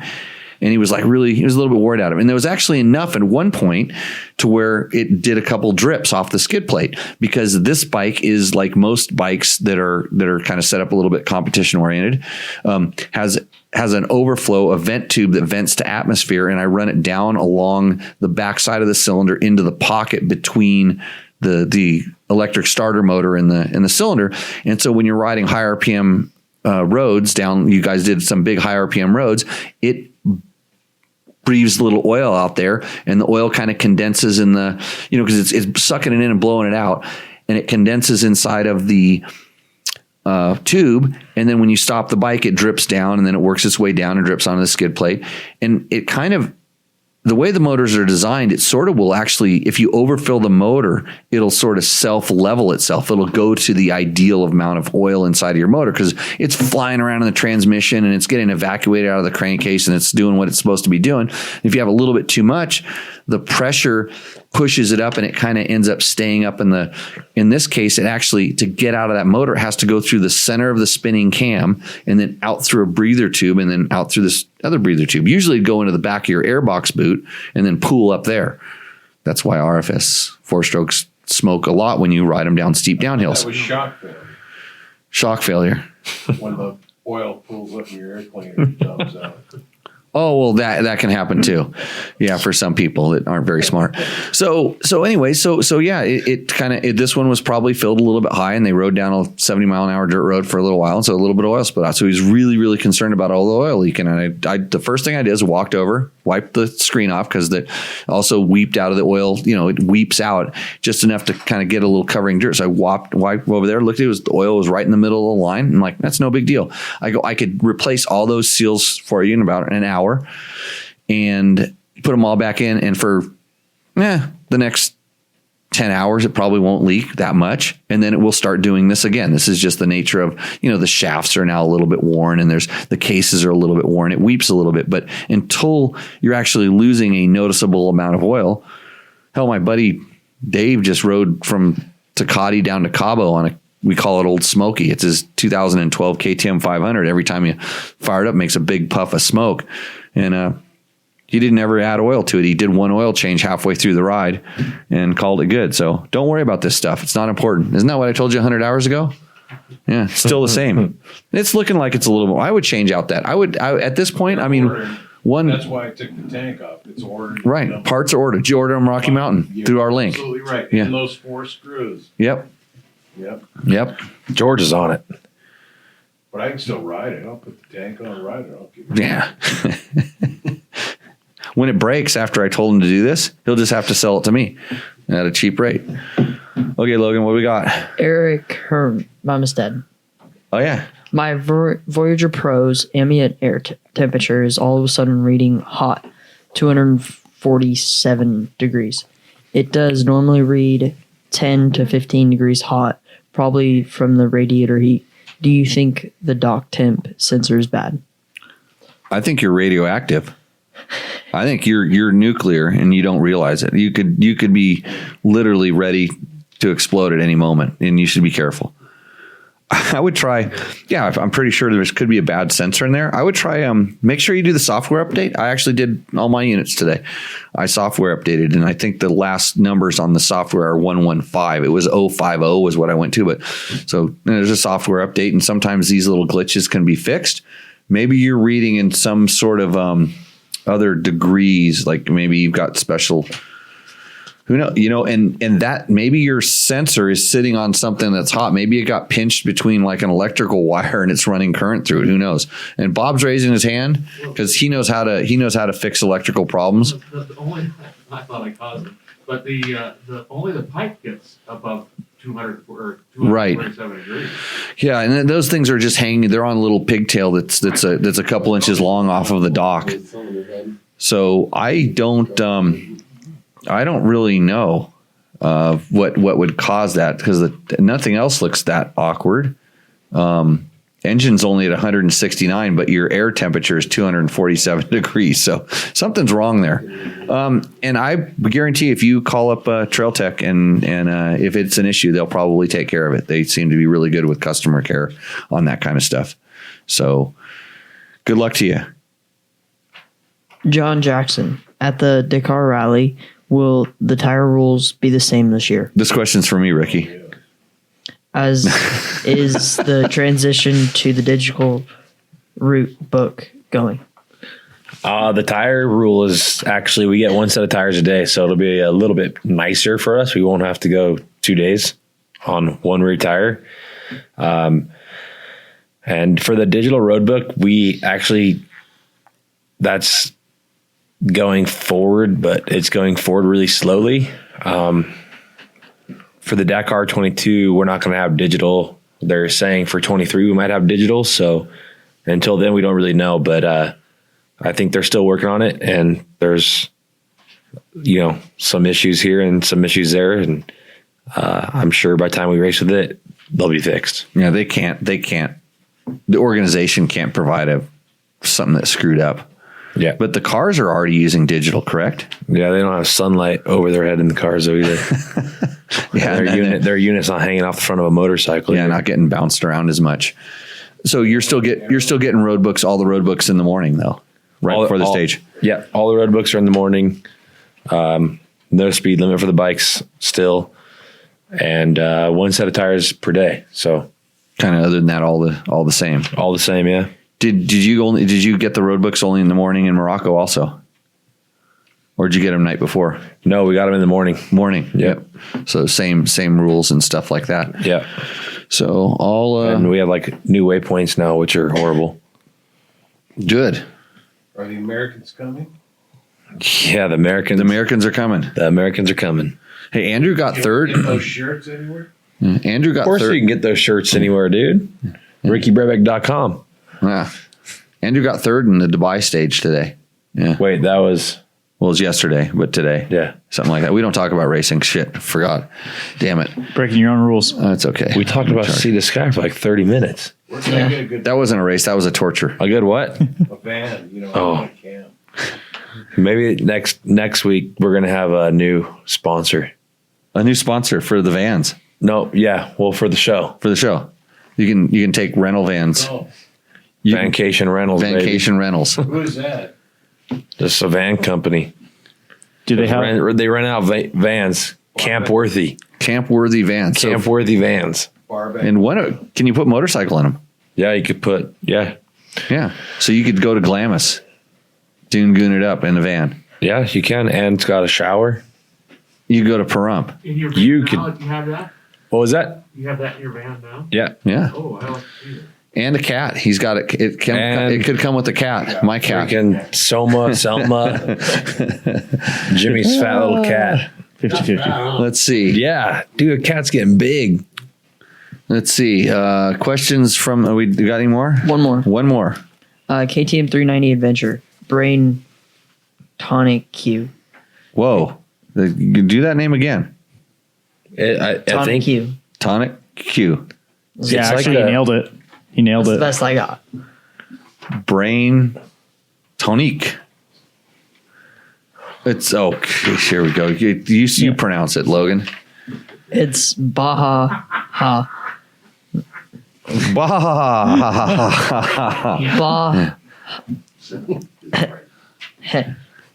My dear friend. Logan can't even say it. Bajaja. Baja. Oh, Bajaja. Baja. Bajaja. Yeah. I'm pretty sure it's Baja. that's not even a question. no. No. It's No. a correction.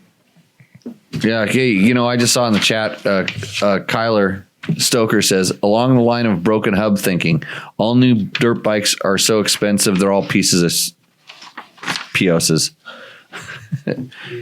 Piles of sugar. Yeah. All too expensive. Own a new one. Yeah. Yeah. Rick has a good question. It's for Ricky. Rick Grom wants to know, is rally more mentally hard or physically hard for you, Ricky? We know navigation is tricky at speed, but do you ride hard like Baja, or is it more like Vegas to Arena style of riding, however many days it is? I'd say it's a mix. I'd say it's a mix between both Vegas, Torino, and Baja style. Baja, I mean, you could pre-run, so if you could pre-run your race on race day, it better be pretty effing easy for you. And Vegas, Then it's just how fast can you ride? how fast can you ride? And then Vegas, Torino is fast roads with last minute dangers, because you're going so fast. But definitely the mental side of things is hard after reading a road book, for 13 days. A lot of people don't understand, but once you're done reading the road book, when you're going home, you don't really realize how tired you are until you get on the plane and go home, when your brain starts to shut off. As far as like the fatigue for your body, there's days that are super difficult, and then there's days that are somewhat difficult. But I mean, we have masseuse, like 2 masseuse people.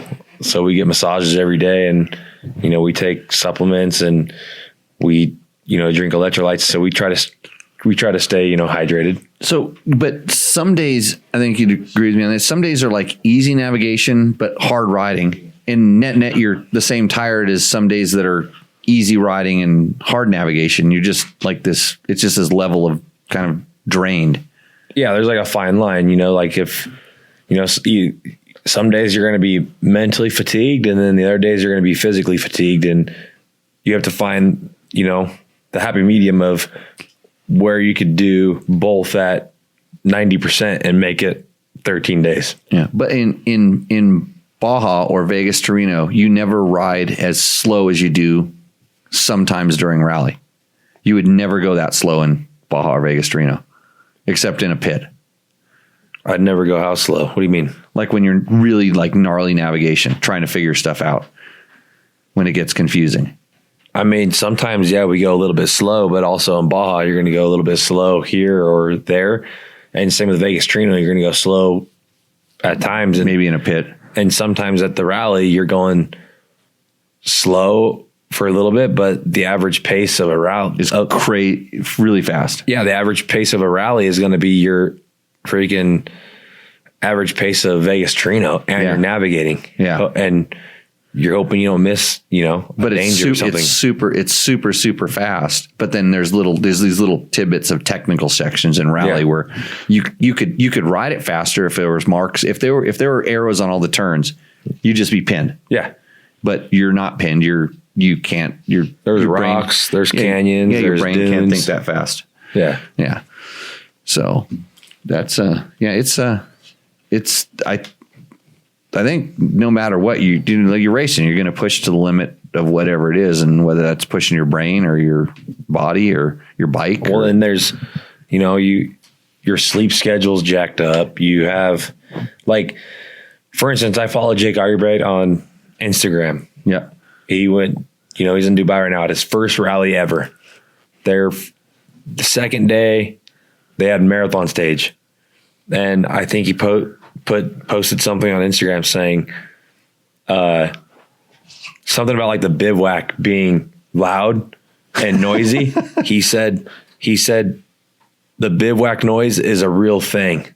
Nothing worse than trying to sleep through people's generators all night, side by sides revving to the moon, and people trying to weld in race cars. And it's true. It's like you're in one confined space and you're trying to sleep as a motorcycle racer when you're waking up at 3 a.m. Yeah. Or 2 a.m. The Kamaz guys trying to break the lug nuts off. Yeah, break the lug nuts off in their truck with like giant sledgehammers. Yeah, and you can't just park wherever you want. You're assigned certain spots, so it's like you either get shafted or you get lucky. And if you get shafted, you're next to a car team that's working until 7 a.m. and your sleep schedule is like it's tough. There's a lot out there it's not just sleeping in a hotel room.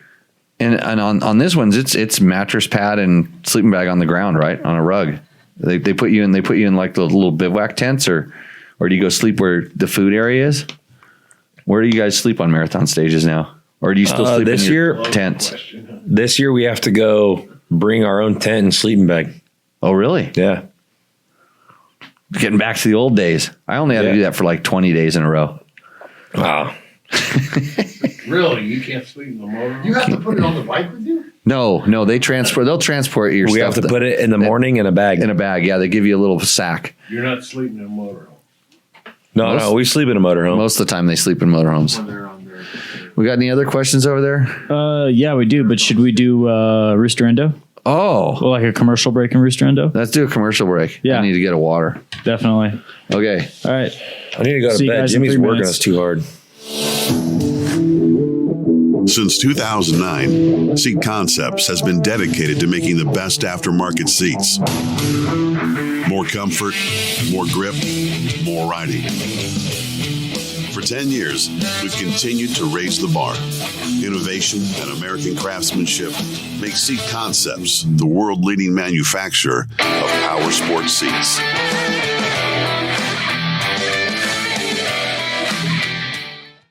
See you next week. You're gonna be Are we live again? Yeah, no, we're live again. Yeah. Show starts. Yeah. Seems what happens here. You take a commercial break and all the co-hosts leave. Right. I think the show's over. They're not used to this new commercial break thing. And we're in Hey, George, we're rolling like a rock star like you did last week. We got to do a little episode of Roost or Endo. And, of course, your bike is not in this mix, so I feel a little safer now. I think he's got to check his show notes first before he hops on. Check the show notes. You fill your show notes up? Well, the good thing is George just has to walk back over to his crappy little motorhome. He's got parked in my crappy little lot next door. He's parked it on the flat track. I can't believe the flat track. Well, we don't even have the capability to water it right now. We're down a well. Did that get fixed today or not? Well, I'm not sure. I would have had it fixed a couple days ago, but You're not certified. I'm not sure that you want me to, and I know how if we Right. tip your cheese a little. We didn't get my question to you and Ricky. What was that? I had a question for you two. Well, I can answer it. What was it? Oh, the two of us. Okay, ask it right now. He's just right over there. He can yell like you do all the time. So, if you're a successful motorsports celebrity, is it required or cool to keep your little boy name? My question is for James and Richard. Yeah. Ricky? Yeah, that's the only place it works is in motorsports, NASCAR, whatever. To keep your little boy name? Yeah. Yeah. Well, Jimmy, Ricky. Well, my dad was Jim, and I was Jimmy, and Dad's Rick. Was that GYM or JIM? JIM. Yeah. Okay. Yeah. So I So I he never. was a James. So we were both Jameses, but he was Jim and I was Jimmy, and so it was like, because we was always around when I was racing and stuff for the longest time. If you said Jim, you meant him, and it was Jimmy, it was me, and I never switched. I'm not like You never switched. I'm not like my cat that you can just change its name and it could give a shit. But no, it just works in motorsports. Jimmy, Ricky, Bobby, Ricky, Bobby. I never that thought it works. Did you ever think about changing your name, Ricky? You want to be Rick? You're good. You're just Ricky. Your dad's Ricky Jimmy. too, right? If somebody sends Jim, it'd be as good as calling me Matt. Like I just wouldn't look. It doesn't. It's not the right word. I don't know that I'm different because I'm a Jimmy as opposed to Matt's Jim. kind of the brains of this organization right here. If he wants to be successful in motorsports, maybe he needs to be Matty. Keep telling him that. Right? Well, whatever. Matty is strictly prohibited. No? Strictly prohibited. Well, depends what you want to do. I can't pronounce that word apparently. But I digress. Yeah. Where are we starting? Up here? Or down? Whichever one you want. You just grab them, because the best thing is Matty over there is going to have a hard time figuring out which which one it is. So what you do is Vietnam you give me the Look, picture. too. Don't snatch from me. Just me. Give me the picture and say whose name I it see is. something here that calls my attention. Okay, Dennis McCarthy, Okay. 2017 450 EXC, 6 days. So it's got the orange triple clamp and all the bling bling. Right. I have one of these. Mostly stock and packed up Mine's for a 3-day ride. 3-day Portugal. ride. That's cool. Yeah, that's good. That's the whole spiel. But there's a big butt there right above his gas tank. Well, it's a tank bag, which a great way to carry extra shit, but horrible if you ever want to try to maneuver your motorcycle without invading your personal space. His 3-day ride, is this up on the screen right now? Yep. The track. That's good. Yeah. So his 3-day ride involves a stock gas tank. That's a lot of stops at gas stations, I think. But he's got all the stuff. 3-day ride, maybe a 3-night camping trip, and maybe just a ride and camping for 3 days. Maybe he's got gas in that tank bag. I don't know. He's got the front fender bag, the tank bag. He's got the Moscow side bags and the topper on the back. That's loaded. I wonder, how much would it take in sponsorship money for like a Ricky Bray bag to take a tank bag and put it on your rally bike for Dakar? What kind of money would that take? And is there any tank bag manufacturers out there that will want to step up to the plate? It's a mess. It's a mean. I already tried to get him sponsored by Climb tonight, so don't you try to cut into my. Let me work on my deals first here. You go easy there. My agents are both on the show tonight. Agents are both watching you? No, they're both on the show right now. Oh, Okay. they're both on the show. Yeah, they are. Yeah. You have agents? And it does now. It just got signed up. Well, like, I mean, actually, you guys sponsored me, so like we're all kind of in this together now. We're all partners. I gotta get a logo made for next week. Oh, we didn't get your $30 or $40? Well, next week you will. Well, we talked about the whole branding thing earlier. Ricky's got all the talent, all the, followers, all this stuff. Right. And everything. I got nothing. I have no talent, no skills, anything, but I have a brand and it's taking.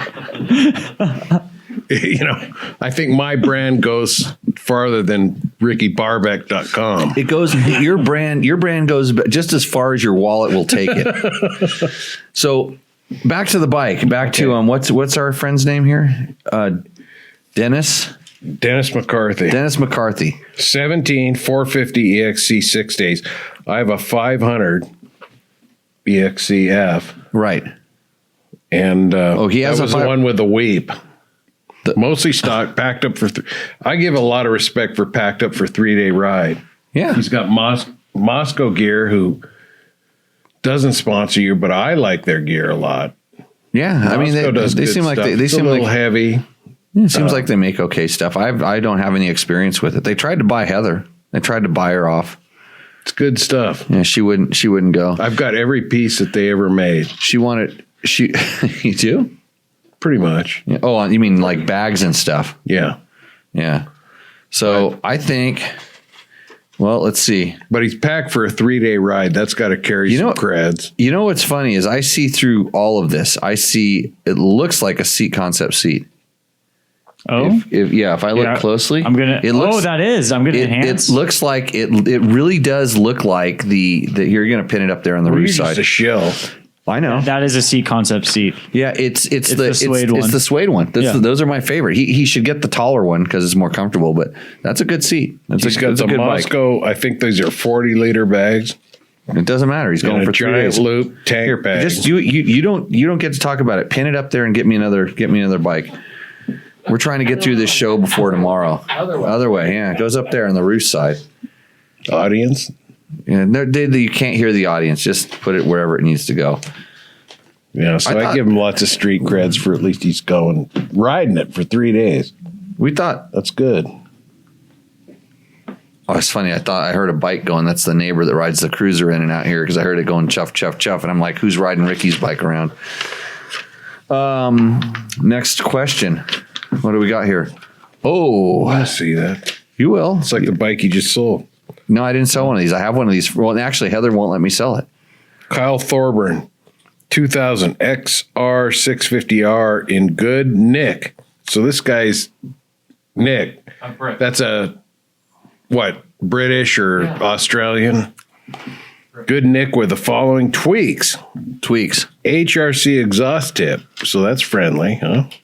That's actually it's just a kind of a more freer flowing spark arrestor on the tail. Desnorkeled uni-air filter, fluidine radiators, temp gauge rad cap, RC high bend fat bars with handguards, stainless brake line, skid plate, but he doesn't say what kind.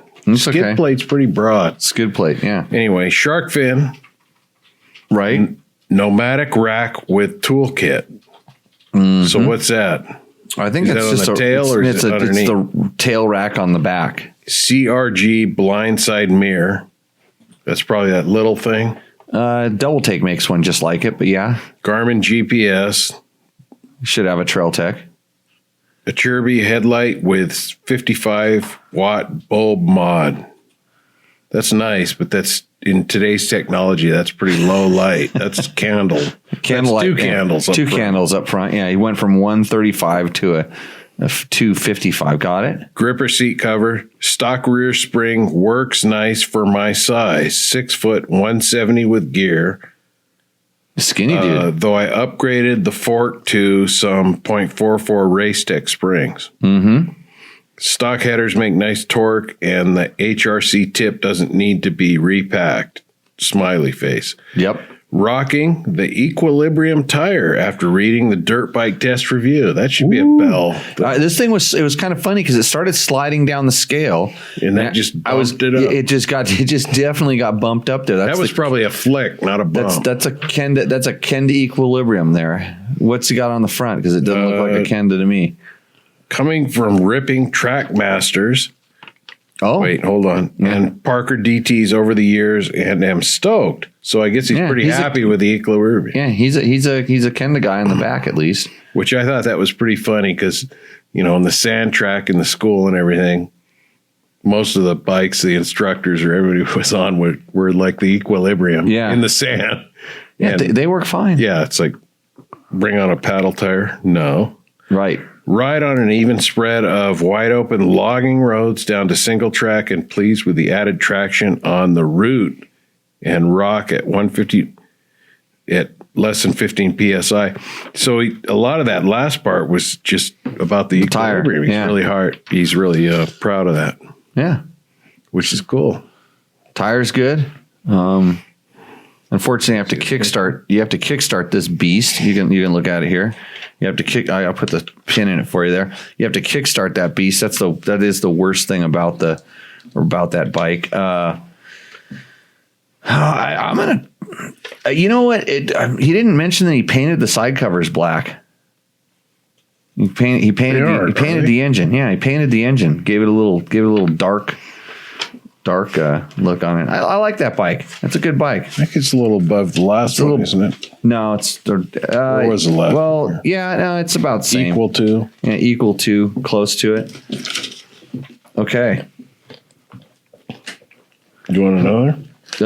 Did you pull it? Yeah, Christopher Hyson. Want me to read it? I just looked at the length of the list. You know what we're going to do next time? Yeah. You know what we're going to do, Matt? What are we going to do? Besides put the pictures on the show upside down? I don't know what OBS is doing. I'm going to tell you in a few minutes what we're going to do next time. Okay. But don't trouble yourself with it. I was thinking you'll let me look at the picture for like 20 seconds and I'll make the list. And I'll guess. Okay. I'll guess the parts. We'll just play guess what those parts are. So this first one you'd probably miss. This catalog queen. Yes. This is. He threw the book at it. This guy went to tacomoto.co. That's .com. Tacomoto.co. And there's a button. It's kind of a secret button you can find in there where it's like buy all. You do not have to click the individual things you want. You just put buy all.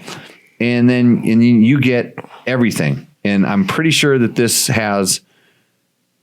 I'm looking for some stock parts on it. I mean, there's the frame, and then there's the center part of the engine, but everything else, he's got all the things. He even has that front brake, the rotor front disc rotor protector. Yeah, which the theme of those just popping up out of nowhere continues. Or we suddenly just I feel like we've gotten one every show for the last. Well, when you click buy everything, that comes. Right. It's part of the thing. You just get it. And you go, oh, what do I do with this? Well, you put it on. I hear it's actually a special. They throw it in for free. Didn't we talk about this? You should have like the Jimmy Lewis package. And it's a couple grand worth of this, and you pop these little accessories on. And no, because it'd be right for Jimmy Lewis and not for everybody else. But this is marketing. Oh, okay, good. So anyway, back to Christopher Hyson's bike. George does know how to build a brand. We should listen to him. But he does not say what it even is. I'm going to tell you what it is. It's a KTM 500 or 450, 6 days, 2000 and when's the orange frame? I think it's a 21. When's the orange frame? 21? Do they go to orange 20? Don't ask me. I don't know. Who knows? I don't know. It doesn't matter. He doesn't say where it is, so we should just erase it. Delete. Hit the delete key. It's got a. He threw the catalog at it, but he doesn't even say what it is. It could be Yamaha. It's not. So anyway, let me go down the list. Athena Get with Wi-Fi and traction control. All the things. Yoshimura RS12 Twin Air Power Flow Kit, desmogged and carbon canister swap for KTM coolant overflow. So he's boiling the radiators a lot. He has to have a catch tank for his overflow. It's not because he has a recluse clutch in it. Anyway, Does there a recluse clutch in it? Chirby 3.1 black tank, so you can't see how much fuel's in there. A Chirby hand and frame guards. Okay. ET Racing dual 8 headlight. Not sure. You familiar with that one? Mm-mm. Okay. 7602 racing disc guards front and rear. Also the 7602 adjustable brake pedal tip. That could actually be a good Yeah, thing. The adjustable brake, so you can move it to different. I think it moves forward and backwards. So if you have like a larger foot. Okay, KTM alloy shift lever tip. So I'm not familiar with that particular deal, but Fastway Evo pegs, Recluse CX clutch. I think that's their full boat Recluse clutch. Ox Hydra left hand rear brake. Okay. Oh yeah. Bulletproof swing arm chain block guard, Polysport swing arm guard, and number plate guard. Do you know what that is? The swing arm guard is like a plastic cover that goes over the swing arm so it doesn't get scratched. And the number plate guard, I'm not totally familiar with it, although I think it goes down and kind of covers up the pipe, like down below the exhaust where it kind of would burn the back part of your boot. If you hung on, if you had, so BRP sub mount with Scott's damper, which I think BRP is a standard. They work with Scott's, right? Correct. That's their deal. Taco Slim headlight switch. Okay. Voyager Pro with aluminum case on angle wedge on the stout mount bar clamps. You familiar with stout mount? No. Okay. There's more. But his thumb's tired. Okay, Christopher, what bike is this on? And his wallet's empty. Since we really don't. I guarantee you. Since we don't know what. I guarantee you, his wallet is not empty. There's more. Should I try to get some for my riding school? But first, should I try to get him out to my riding school? Christopher, come out here and. Yeah, come to the school. Make sure you're known. But first, buy an Aero Stitch one-piece suit. No. And come out and make yourself known, and we'll get you trained up. I'll tell you what. I'm pretty sure he's proud of that bike. He's got a lot of stuff on it. No, I'll challenge him to a drag race on the Husaberg 570, and if he can beat me, he can get the class for free. Up the Rock Hill. Oh, it doesn't say where. If anybody on a single cylinder bike wants to drag race me on the Husaberg 570, you got to take the class. And at the end of the class, I'll refund your money if you can beat me in a drag race. I get to choose the location. That's loaded. Hey, were you at the class where the one guy blew me off on the gravel uphill? We had to go 2 out of 3 and he still beat me the second time. Really? I beat him once and one. Yeah, I think I was there. Yeah, no, I was really blown away. I mean, but he got. I don't want to say he got lucky. I don't like to make excuses or anything like this. But I got my ass handed to me. I thought for sure I would just blow this guy's doors off, and I didn't. Was this a student or just a? No, it was a student. It was a student, and he was one of those guys that just was constantly doing everything too fast. And so I wanted to show him how. Too fast isn't that good, and he was actually really good at going too fast. He went faster than me because what I actually do is I tried to get traction in the beginning, right? And he just dropped the throttle and just hammer. And I tried to get traction and accelerate up the hill. Yeah, and knowing I figured that there's no way he was going to be able to survive going up the hill, and he barely did. But he got going so fast that most of the things that he hit, he had enough momentum to just keep going straight. Where I actually had a nice smooth drive up the hill, but both times, actually 2 out of 3, he got me on the last one. But were you at the class where Jimmy was out in the lake bed doing this stoppie and just fucking flops the thing over on him? Belly flop, killed himself, broke a rib, had to leave. No, I finished the class. I finished the class that day. I did not. I didn't. You left. I didn't really participate the next day. No, didn't really. But anyway, so those things happen. But I don't remember that. Where do you know your limits? How do I know my limits? I mean, that's how you find them out, I guess. I'm not going there. No, I hopped on a bike that wasn't mine because the guy said, "Hey, can you do nose wheelies on a recluse clutch?" Paul Neff had already fooled around with the front brake. No, it was Oh, you forgot your excuses already. I think it was a rental bike that the guy had big hands and the front brake is out there. No, that was a Paul bike. It was Paul's bike? Yeah. It was the one Paul was riding. You forgot your excuses. All I know is I got on a bike and they asked if I could do it, and I kind of just said, yeah, you can kind of do it. And I did a couple of them, and I was kind of being aware of, okay, this brake isn't where I want it, the way I was activating it. And then I just sort of lost track of it, and I decided, I'm going to do another one. And I turned around and just went back as if I was on my own bike and grabbed the brake like it was my own bike. And that thing just stood up and just hugged you right over the front and then landed on me for good measure.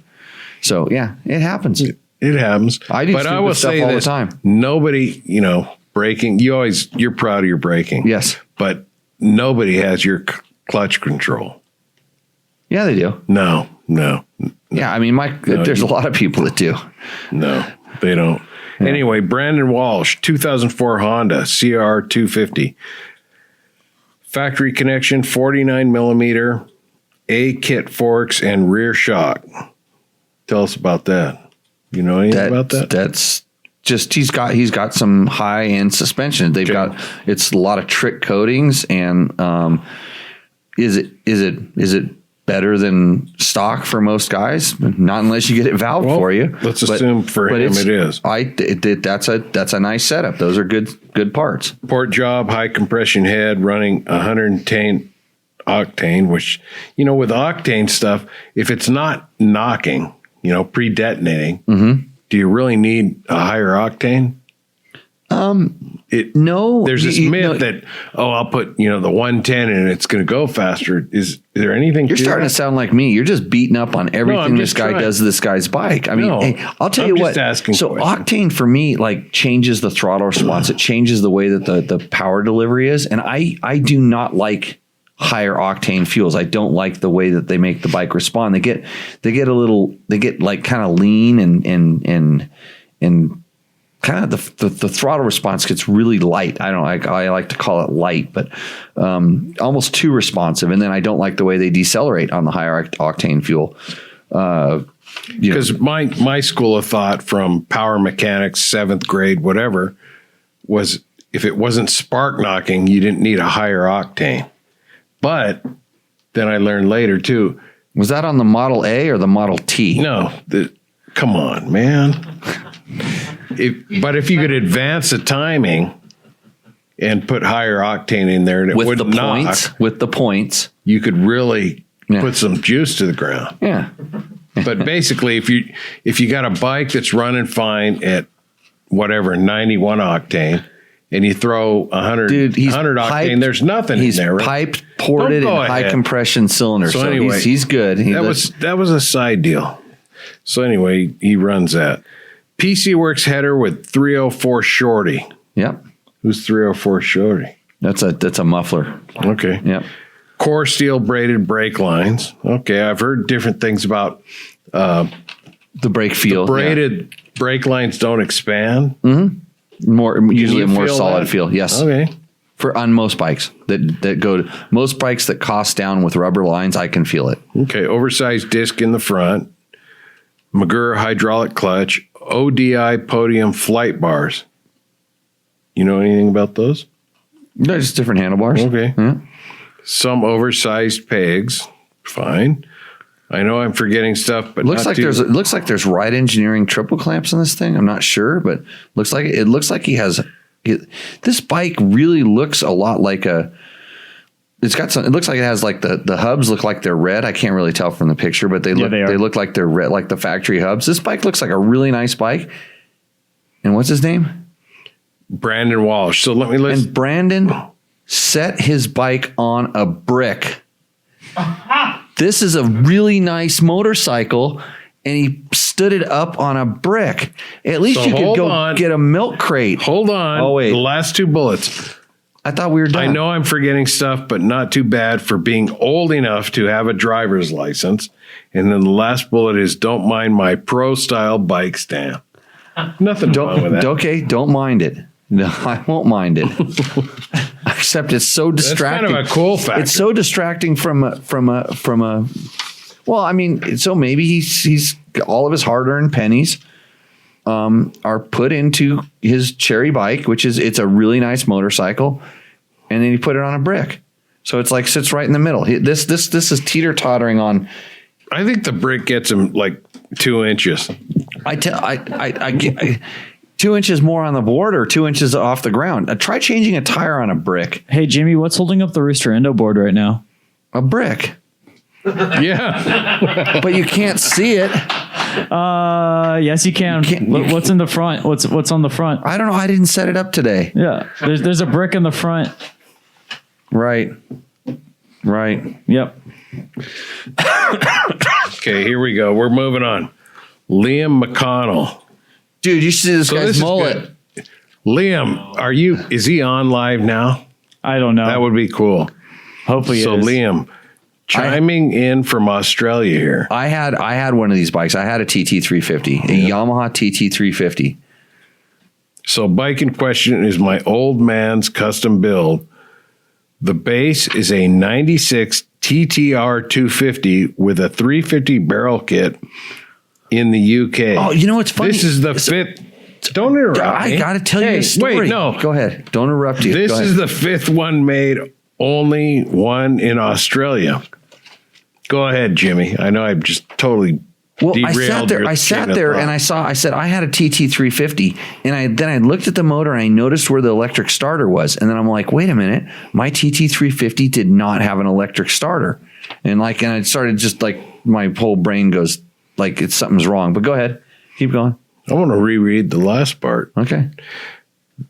The base is a 96 TTR 250 with a 350 barrel kit in the UK. This is the fifth one made, only one in Australia. So this is a one-off bike, kind of. It's only one in Australia. Okay, typically runs TTR 600 forks, but has DRZ forks in the picture, which are capable, right? There's a good fork back then. Okay, stain tuned muffler, custom header pipe, custom made B&B off-road bash plate, homemade steg pegs. What are the steg pegs? Those are the gripper things they're kind of underneath the back part of the side panel so you don't fall off the motorcycle when you're riding. So I'm liking this bike. Custom made headlight bracketry. So he had to mount the headlight and make his own stuff. There's a lot of custom stuff on this bike. And has all been adjusted to accommodate a 1986 TT plastics and tank with a custom homemade seat. That's why that's what's so deceiving about it, because it has the TT250 did not have this look. Somebody really went to a lot of effort to make a clean mediocre motorcycle.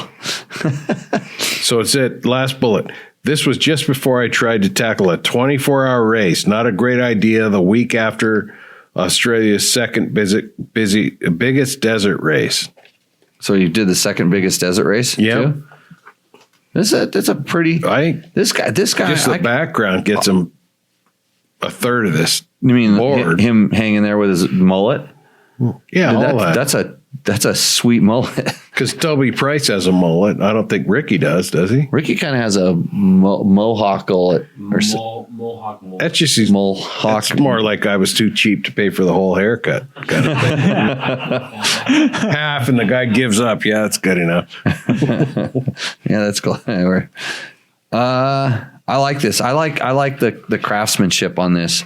This guy, like, that's a lot of work to make and I think there's a lot of cool factor in doing what you can with what you got or capable of or whatever. You know, there's a lot of us out there that just go, okay, we want this and that and the best that money can buy, but this is what I've been handed, and I'm going to. He's got he looks like he's got like double headlights on it, and they're all custom bracketry, and he's got the elephant hand guards to keep his hands warm because it's probably cold in Australia, or something like that. I don't know. It's on the other side of the world. I've only been there once, so pretty good. This is a Rooster. Yeah, that's a good one. Okay, is that it? We out of right up here? We out of bikes? No. Off that away. Yeah, it's more just in the mediocre roost zone. It's in the, I like him. Yeah, that's it. We got through that whole segment. Yep. Okay, so next week on Roosterendo, we talk about your bike. All you have to do is send it in, and Matt will pick it out, and then we'll put some facts about it. And Yep. yeah, Well, I think there's some new things you want to introduce. Yeah, there are actually. there's new things. Yeah, there's so new we kinda things. You wanna don't know about this, Jimmy. Okay. Yeah, I don't know if we should run it by you, but No. So I'm going to introduce it right here. there we go. As a new sponsor, I think it's your segment actually. Is a primary sponsor. Brought to you by George's Sticker. Yep. Yeah, and I would like to shorten my logo flash a little shorter. Anyway, I'd like to hear from the audience what they think about if you could send in a video clip of your question or maybe your Roosterendo, just a short one. You describe your own bike. And you send in a short video clip so we don't have to read through all your typos or, It sounds like you're trying to get rid of Logan. No. It really does. It sounds like No. you're like those are Logan's jobs is to read the questions, and now you want him to send their questions. No, we're in advancing it because Logan can pick them apart. Well, really, we'll let Logan talk. We'll let Logan just free form tease them. Okay. But yeah, send in your video clips at matt@jimmylewisoffroad.com and, keep them short, or it better be real funny to keep our attention to see if it makes a cut. But the other part of it is you got to be live in case we got follow-up questions. Or you got to show like it. you didn't tell us what your bike was. You got to be in the chat and stuff Yeah, like you that. should be in the if chat. If they don't answer the question, you'll just hit like a buzzer bell and just bzz, and next question. No, they won't even make it. Well, okay. Yeah, because cut 'em. Matt already has enough to do over there. He's pretty No, he busy. doesn't. Oh, I can easily pull up 30-second clips. Okay, that's Yeah. right. Yeah, No, we so can do keep it. it to 30 or less. Yeah, make And it, of course, anything Unless that it's- would unless keep it's- our attention. unless it's interesting, then you can go to a minute. Yeah. But you should be on here live so we can solicit, questions. Yeah, or follow-ups. We'll call them Follow-ups. or follow-ups. anything. And then what else were we doing? Do we ever find out where that whether the guy with the KTM 200 was in there, and did he know whether his head gasket was leaking or it was a gasket? Did he ever come back with that? I did not see him pop back up in the chat. Did the person with the YZ 144 that blew up, did they ever respond? Yeah, there was actually some Chitter talk chatter going- about it? Yeah, they're talking about it, trying to figure out if the air filter got too plugged up. So like I said, I just right off the bat, we got hit with that one right off the bat, and I'm just going, okay, I'm not going to call him a person that didn't put the air filter on right. All the real easy stuff. I was looking for something like this is a perfectly running bike, because I actually bought a YZ 144 from 144. from a Jesse Ziegler that used to work with me at Dirt Rider, and we did this story on, what was it, $1,000 bike or something like that, and or I don't know, $1,500 bikes. I don't know. We bought, so I ended up buying his YZ 144 and an XR 400. So I got two bikes for the set price. And so it was a YZ 125, and I was out there having fun with it. It locked up. It kind of seized a rod going over a triple jump. So this is why I have experience with this kind of stuff. This is how I know these kind of things. It was running perfect. I rode it for a few hours, and it lost power probably a little more suddenly than the other guys. But yes. So anyway, I want to hear from our audience if that would be a good thing. Put a video clip up, send it in. Yes. You can also DM it to me on my Facebook or Instagram. Okay. So Okay. Anyway. Yeah. We take Instagram questions. Do we get any Instagram questions? we did actually. Did they make the cut or? Just read them. How long do you want the show to be? Well, we're at 2 hours. It's 9:13. Yeah. So Quick, everybody talk fast. we're trying to answer everybody's question. This is our job here. Okay. Cool. All right. So I'll just kind of go through them. So let's see. So this is from Ace Dovin 14. What advice would you give parents in regards to their kids racing? Golf Get your carts. Get your checkbook out. Get your checkbook. They should. They'd probably be better off if they raced golf carts in between trying to be golf heroes or something like that. Right. Well, No, it's. I mean, it depends on the kid. If that's what the kid really wants to do, and you can use the racing as a motivation to keep your kid in line. Good behavior. Generally, yes, good behavior, good grades, just being a good stand-up person, because in the racing, so there is the reward of earning the ability to go race. This is so you as a parent will get hopefully better results out of your kid because they want to, go racing, and that's the reward. In racing, they're going to learn a lot of things that you can't teach. And some of it is as simple as risk versus reward. You're probably going to tip over and get hurt, crash and get hurt. And you have to realize, okay, I don't like this. And it's not the best way to learn lessons, but it's effective. You're going to learn about competition. I did good, and you get a reward for doing that. And I did bad and doesn't feel as good. So you want to do better, and maybe you have to work harder to do better. And these are kind of lessons that probably aren't very easily taught outside of some sort of a competitive thing. And then the cool thing with the motorcycles in reality is it can be really inexpensive in that you can, with this form of motorsport and this type of thing, the rider is so much more important than the bike until you get to a certain level. And that level is actually pretty high. So you don't have to spend a ton of money to be able to in a motorsport sense, to be able to do well at a high level. And then you can decide whether it's something you still want to pursue. And then these are good ways to learn life's lessons in a way that's perceived as kind of fun, as opposed to as long as the parent doesn't turn into a mini bike parent. And I think we all know what that is. I think, so my off-road stuff entered my life way kind of late. I mean, I had a dirt bike young, but no kind of racing or anything like that. Still don't. But the off-road thing, the community is pretty cool. Yes. When you introduce that. But as far as getting your kid into racing, I would look at it as any kind of professional sport. I mean, do you want your kid to be an NFL star? Do you want your kid to do this? No. If you think it's a career path, if you want, be very cautious. If you want your kid to do it, that's not the right way to do it. If the kid wants to do it and you're, acceptable, agreeable to it, I think it's great. I would not look at it as a career path unless by some strange strike of luck, this is what this kid was sort of meant to do. I mean, well, Ricky's over here. It's interesting to say you didn't exactly have aspiration of being a professional motorcycle racer, did you? No. But you went and worked. You got to read the Ricky Brabeck story. Where's the best place to see your history? Where somebody did a couple. I know there's been a couple good stories on it. Actually, your video. YouTube, yeah. Yeah. So search Ricky's story because and I didn't really run into Ricky until he was doing pretty good at a high level in the National Hare and Hounds, is where I kind of bumped into him and was like, oh, look at this guy. Where did he come from? Because it wasn't like a normal path. But and my take on it is you had to go out and get a real job and see what the real world was like, and then decided I'm going to work really hard at this. Didn't you start as kind of a fat kid? Yeah. Yeah.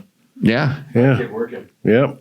And I realized I didn't like work anymore. Yeah. I liked riding motorcycles. Yep. He liked. I don't know if you can hear that. Can Yeah. you hear that? He basically said So he started working and didn't like working and wanted to ride motorcycles, and now he's making a living out. Yeah. But be careful because you got to watch where will you end up. George just gave me a pat on the back. Yeah. So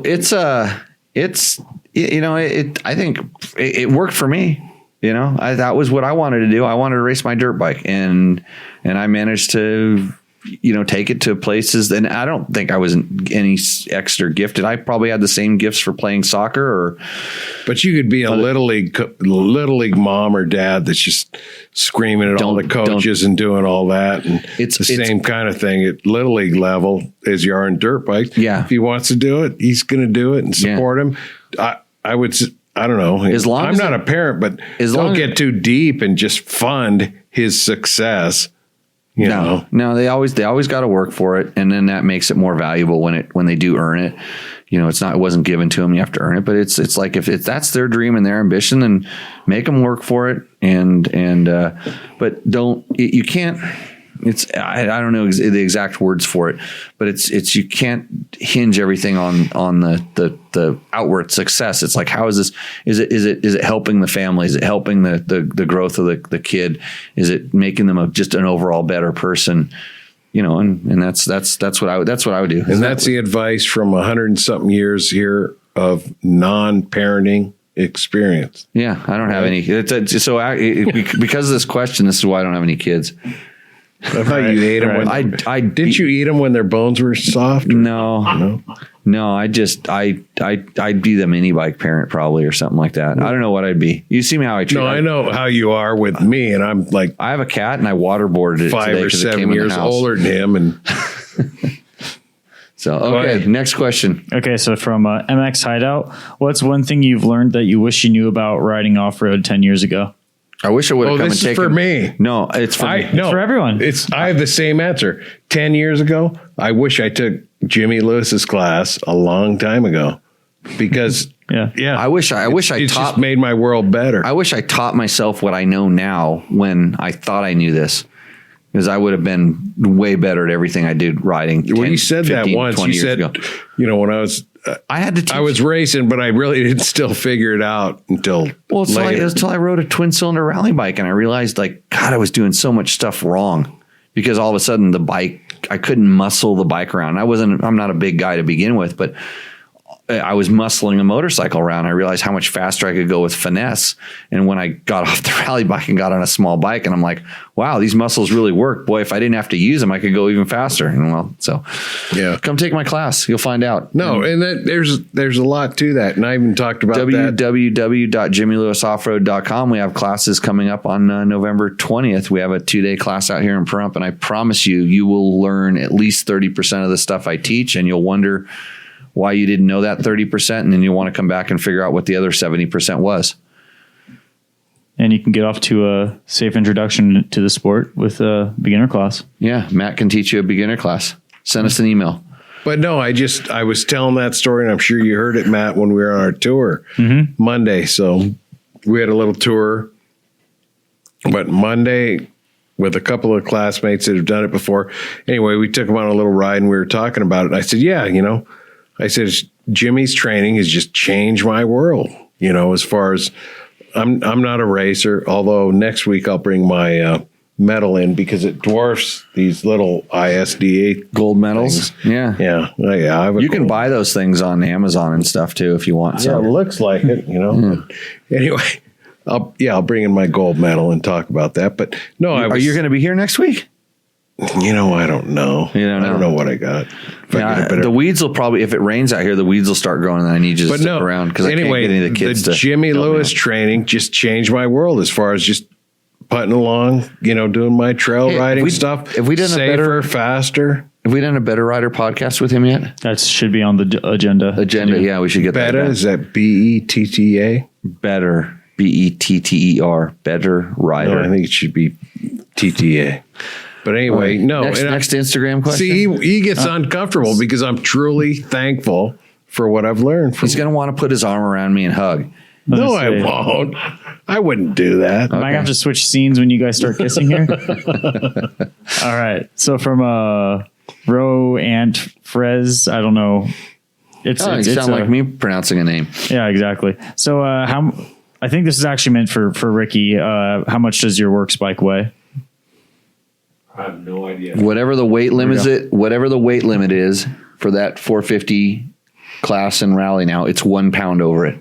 That's what it weighs. So look at the specs, and it'll be 1 pound more than the rule. It's like 350 and then put Ricky on. It's, just add 230 or something. All right. Cool. That's it? We have some chat, some questions from the chat from earlier. Okay. So let's see. If you're wondering how this whole stupid shit show of a program works, we do this live every Tuesday night on YouTube and Facebook and all this stuff like that. People blow into town and just come into the audience. Right. No, you can't come here. It's like you can, need to come here. no, we're not. See No, what's actually There was Live- a guy trying to engage you. How do we get on the show? How do we get in the audience? It's like Ellen. You got to give him an iPad or something. oh, really? Yeah, no, I hear this. I think people think they can just grab a bottle of tequila No, and a they're in pizza the and show audience. up. They win prizes and stuff. Let's just do like they did during the pandemic and put a bunch of fake like cardboard cutouts and stuff on the wall, and then we'll just pretend. It's like next thing you know, people are going to want to go riding with me, and I've already told everybody there's like 3 people I in the do world. not ride with you. I know you're smart. Period. Yeah. Ricky won't even ride with me. We ever going to go trail riding, Ricky? Me and you? tomorrow. No, that's rally road book training. Well, it's going to turn into trail riding, probably. It could. You know what? It depends on how good those books are. Ricky's moving on. When he's done with motorcycles, he's going to go for the side by side thing. He should. Hey, if you do King of the Hammers, I want to drive the rocks. I already told this to your girlfriend. This too. motorcycle thing's just a casual whim for That's him. like companies You know. with money to pay me. So okay, wait, there was question. So anyway, I was explaining how you can answer questions of the show. So we do the show live. Believe it or not, this is not rehearsed, practiced, Oh, this and is or all edited. scripted bullshit. here. Yeah, I know. That's what all these scripts are So we back can here. tell Do it's you not really scripted. not know that? So you can join us live and ask the questions. We always put out a question feeler, usually on Facebook for sure, sometimes on Instagram. You can put your questions there. Then you just never know when they're going to get answered on the show. Typically, we take the Facebook questions and answer them first. If you're listening to this in some sort of a podcast, you can always send us an email over at Dirt Bike Test. We pick those up and chuck them into the show. Talk in the chat room. We have a chat room that's going live. There's Now lots we're of taking videos. discussions. Send them to Matt at jimmylewis.com. Jimmy Lewis Engage your Off-Road. friends. Invite all your friends to watch you. JimmyLewisOffroad.com. Your video is going to be on the show saying, all this foreign stuff. there we go. The bigger we're going to grow and have a real production room or whatever. This is a real. We built that. That was built 2 years ago, but we're not there. We'll do like live audience things someplace. But yeah, send in some video clips and see how it goes. Hopefully you're live to answer any quick questions. Hopefully you engage your friends. We and do stuff. bar We can give mitzvahs. you life hacks, Life Quinceañeras. quinceañeras, or just any beer party that you have. Matt, don't next care. question. I'll ramble another 2 hours on this. I don't care. Yeah. Okay. So we'll do Dirty Doyle, the guy with the one YZ144. Okay. Are Yamahas as reliable as KTM's? Because my Husky 300 has 600 hours on it with 0 hiccups. Okay. So our Wits Yamahas Yeah, are they reliable? What's his Yamaha he's comparing it to? is the Yamaha. Hold on. Is the Yamaha as reliable? I am of the impression that this is me from my experience and all this time that Hondas, Yamahas, KTM's, Huskies, because they're the same, anything that KTM is making, Hondas, Yamahas, and then KTM built products seem to be the most reliable stuff. Just when we're just talking globally, you can pick out a certain model on each one of those and you can find ones that had little hiccups and stuff like that. But I found those to be the kind of the best quality, the build just of the parts and stuff like that. And I've always said that. You can go back and check for as long as I've been riding motorcycles, I've noticed this kind of stuff. Then there's like this second tier, and it's just a tick off to where you've got your Kawasaki's and Suzuki's that are maybe just you're gonna find like maybe the fastener quality isn't as high, and sometimes the plastic isn't as robust. Just little things like that, and then some of the other brands, like I'm trying to think of when brands get kind of hot potatoed around and different things like that. They get kind of interesting. Betas have been actually pretty good. I've had good luck with betas, but I don't think it's on the same kind of quality tier as the Hondas, Yamahas, and KTM products. But so out of the two he's asking about, they're both really good, and I haven't had any problems to speak of with any of them. I mean, how many 300 to 500 hour to 700 hour KTMs and Hondas are in that fleet that we keep running? A lot. So, okay. All right, next question. We already did that one. Van Larson, 2021 KTM 690R Enduro, Rooster Endo. Best bike ever. Perfect. Wait, 2021 what? Was he was KTM he was going to submit a Rooster Endo without a picture? I think he's just wondering if you think they're good or bad bikes. I guess I'm part of the KTM 690 hate club in general, because it's kind of like that guy's TTR that we just went over. It's like a really good mediocre bike. I hope you're asking me that in an adventure bike sense. Like, once you go on an adventure bike, it's a little bit better than if you're actually trying to ride that thing around as a dirt bike. Just get a KTM 500. And I think though your hate for that bike is maybe it could turn into the best bike because it's just right in the middle. it's not. Well, you know what? You remember how I hopped on that one doing the demo? I hopped on that guy's bike. He's texted me it 20 times now. He wants to know what I really meant. Yeah, when his handlebars were loose and his clutch was like faded. Got that all fixed. He did. Was I right about any of the stuff I told you, or him, or whatever? No, but he fixed it all. I was wrong. Okay. No, you're right. So KTM 690 just sorry. Well, it's just I don't know, but why? You know, it's in the middle. It's not really a dirt bike. It's not really an adventure bike. But if you wanted a single cylinder bike, it's got one of the best single cylinder motors ever to ride. Ever built. You know, around across country on the freeway and all that. Probably not a bad KLR deal. 650 over the KTM. Yep. Really? Yep. Why? Because it's the best adventure bike ever made. Well, I thought that was because the EPM, the Roaches, and the KLR 650s will be the only thing living after the nuclear apocalypse or whatever. Okay. But really? Ready for more questions? Yes. So I'm going to kind of skim through some of the less interesting ones. Kyle McCoy, if the Dakar Rally was 4 weeks long and only in Africa, would Jimmy beat Ricky? Yes. What, in my prime? Yes. Now? Sure. No way. Sure. But let's make it more interesting. If you and Ricky, if you and Ricky now. were racing, I'd try right now to get in Ricky's head. I would just a foo bar because my loyalties. I'd have no problem getting into his head. But yeah, we get into his head and mess it up. But I think the longer the race, the better chances I stand. I'm fully. Yeah. So 4 weeks only in Africa. Yeah, I mean, it doesn't matter where it's at. Once you start talking about time, the longer and the harder it is, the better I'll do. You crack me up. Right. You're what, 54, 55 now? Something like that. Yeah. I don't know. Ask Heather. She's just. I remember a couple my of those. 16-year-old girlfriend who feels seems like she just got a Ferrari. That one. My wife. Yeah. A couple of those early trainings. Jimmy coming all beat up. Those guys are fast. Kendall and Ricky and them.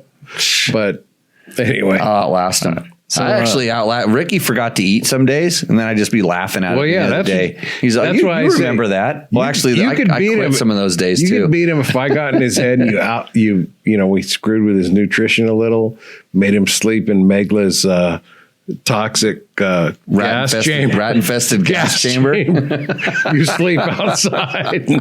Yeah, you might be able to. Yeah. Victor wants to know if I'm drinking water. I was. That's all Georgeman has been drinking. Yeah. Just water. So Cameron Harris, hey, Jimmy, you briefly mentioned factory guys going deep into testing different linkages last week. I have a Stillwell linkage guard that has adjustable dog bone length, longer equals higher speed stability, and shorter equals better cornering. I've also noticed that KTM 4-strokes and 2-strokes, as well as MX versus off-road bikes, have different knuckle lengths for the exact same WP shock, maybe different valving over the years.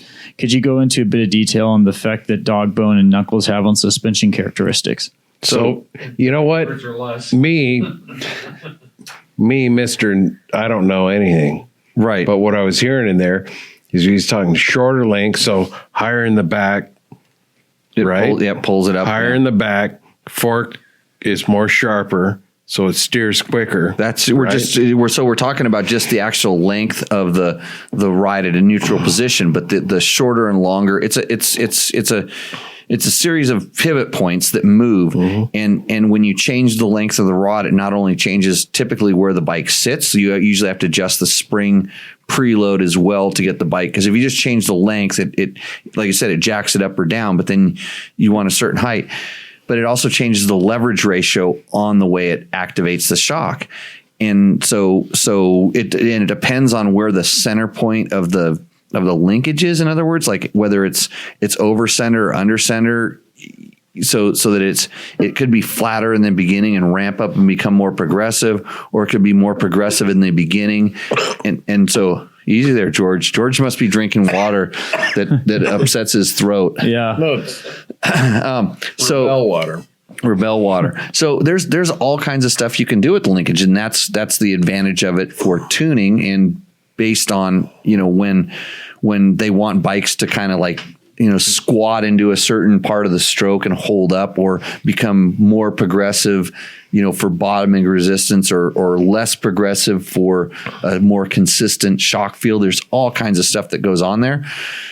But, it's funny when I see people, going to different linkages and whatever, it's generally because they read something in a magazine, or, someone said that they heard that this guy was running that linkage. But when you test that stuff at a high level, it does make a difference. But you should, I think, before they're going to go to the effort to have you test a different, knuckle, or linkage pull arms, that you would be requesting a certain type of performance. So until you can ask for I want my shock to do this, or I want my fork to this, and it's beyond the capabilities of, what the valving is going to do, then. So, I was going to ask Ricky. How about the flex characteristics of different swing arms? And where the sprocket is in relationship to the swing arm pivot, yeah, all that, yeah.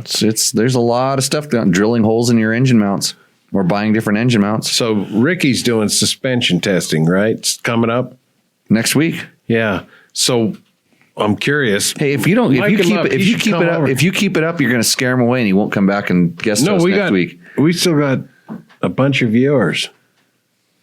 Yeah, we're actually holding on. We're holding strong. on. Ricky, you should come over here. Oh, I'm just curious. What are you looking for? And so, who in the audience wants to see Ricky come up? Send us some thumbs up. He's like every factory rider. This is what Ricky's like. Every factory rider, he wants his bike to just kick everybody else's bike's ass, and so he's going to work on testing it, because he knows that he can get there. He knows. He knows what he wants. He knows what makes it feel right. He knows after he's done, it's going to be 10% faster, and everybody else is going to suffer. So that's it, right? 10% faster. It's going to be like 0.2% faster. No, 10% is all he's going to make it up. It's all they shoot for. And then get gassed at Megla's place. But no, I'm just curious what in suspensions testing, what are you looking for? What do you want? I mean, you want it just to be smooth, in your side by side, which I know is your next transition. We're not giving away any of the secrets. He knows exactly. Well, no, those aren't secrets. They are. They are, because it's funny, because it's like when a guy is at the top of the game, everyone else is like, "What's he doing? What's he doing? What's that's he what got?" I know. We can play on that, and he can give misinformation now. Oh yeah, okay. Let's come over here and let's talk about it. Oh yeah, I want this. I want my front end to just be down digging in that sand, or whatever. It's and I thought you were going to sleep. By the way, I'm trying to do what you guys are. But you're sitting there. We just engage you so much, you just can't let go. It's really so. It at the level that these guys are at, what they're doing doesn't make sense to what a regular person is asking. Well, I know, for. but that's shit, because they all want the Ricky Brayback fucking suspension, and I don't. Go to tacomoto.com and you can get all that shit. Yeah, you just push a button. No, you go to Rocky Mountain MCATV and you go through the link that we have, and then it comes at a Rocky comes Mountain. In a day. You know, and I just ordered a bunch of shit on Rocky Mountain. It wasn't shit. It was good parts that you needed, like those bolts so your head wouldn't leak. It's not my head, but yeah, I ordered all that, and I didn't go through Jimmy Lewis. I don't know. I'm sorry. I failed you. Okay, what is the next question, Matt? Okay. Trevor Hunter, can George send me some more stickers? You know, if you're going to ask, I don't think you're worthy. He's the best. He's the best in the desert champion. He beat Ricky Brabeck. Trevor did. Ricky Brabeck is not the best in the desert champion, but Trevor Hunter and his buddy Hayden Hines are. Yeah, Trevor, you know, you hook up, find me. I'll give you whatever stickers you want. I just didn't bring them on this trip. George, you could start your own race team with those stickers. Hey, if you had a Shopify and just those stickers, people would Just Shopify. Well, we just talked. I'm gonna market this thing. I have a brand, but no product or ability or talent or anything to sell. Hey, that's what 100% used to be, right? Yeah, 100% was a sticker for a long time. They made stickers and they made these front brake cable stiffeners.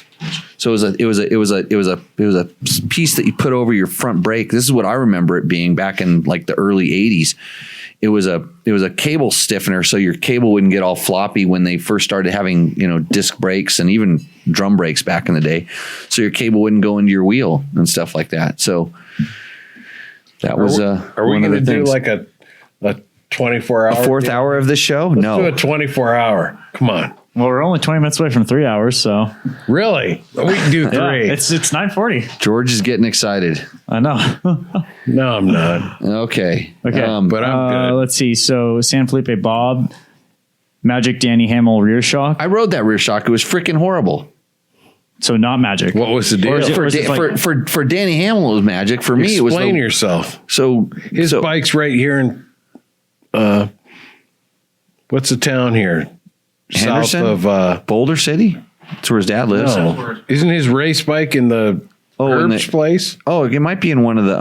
It might be at one The of the hotel casinos right there, down there south of Good Springs. Yeah, at the Gene or something like that. Yeah, I know they had a motorsports thing display there. So yeah, it might be down there.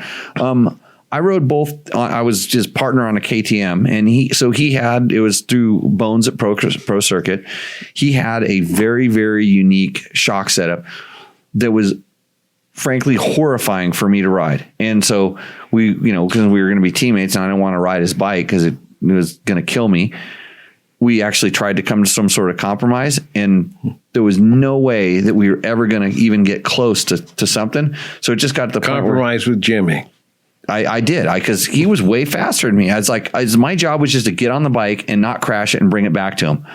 And and if we changed that bike to make it work for me at all, it was going to compromise him being able to go to the speed that he was going, and that's what we needed. And so I just would suffer with it, and it didn't go down, and it went up really fast because I wasn't as big as heavy as Danny was. I couldn't twist the throttle like Danny did, so I couldn't get the shock to go down. And when it did go down, it rebounded way too quick for me, and so I usually crashed it, and then we'd lose the race. So it was my fault. So suspension, squid riders, what do you tell them? Leave the bike stock, set the sag. But what about playing with it if you're on a Ripley road or whatever? Well, generally they set the sag. Generally they never fool with it. Generally they never set the sag, and then they never check their tire pressure. And if they do have the tire pressure, they think like 22 is the right on a dirt bike when they should be down 14, like at the max. So do the simple things first. Bleed the air out of your forks.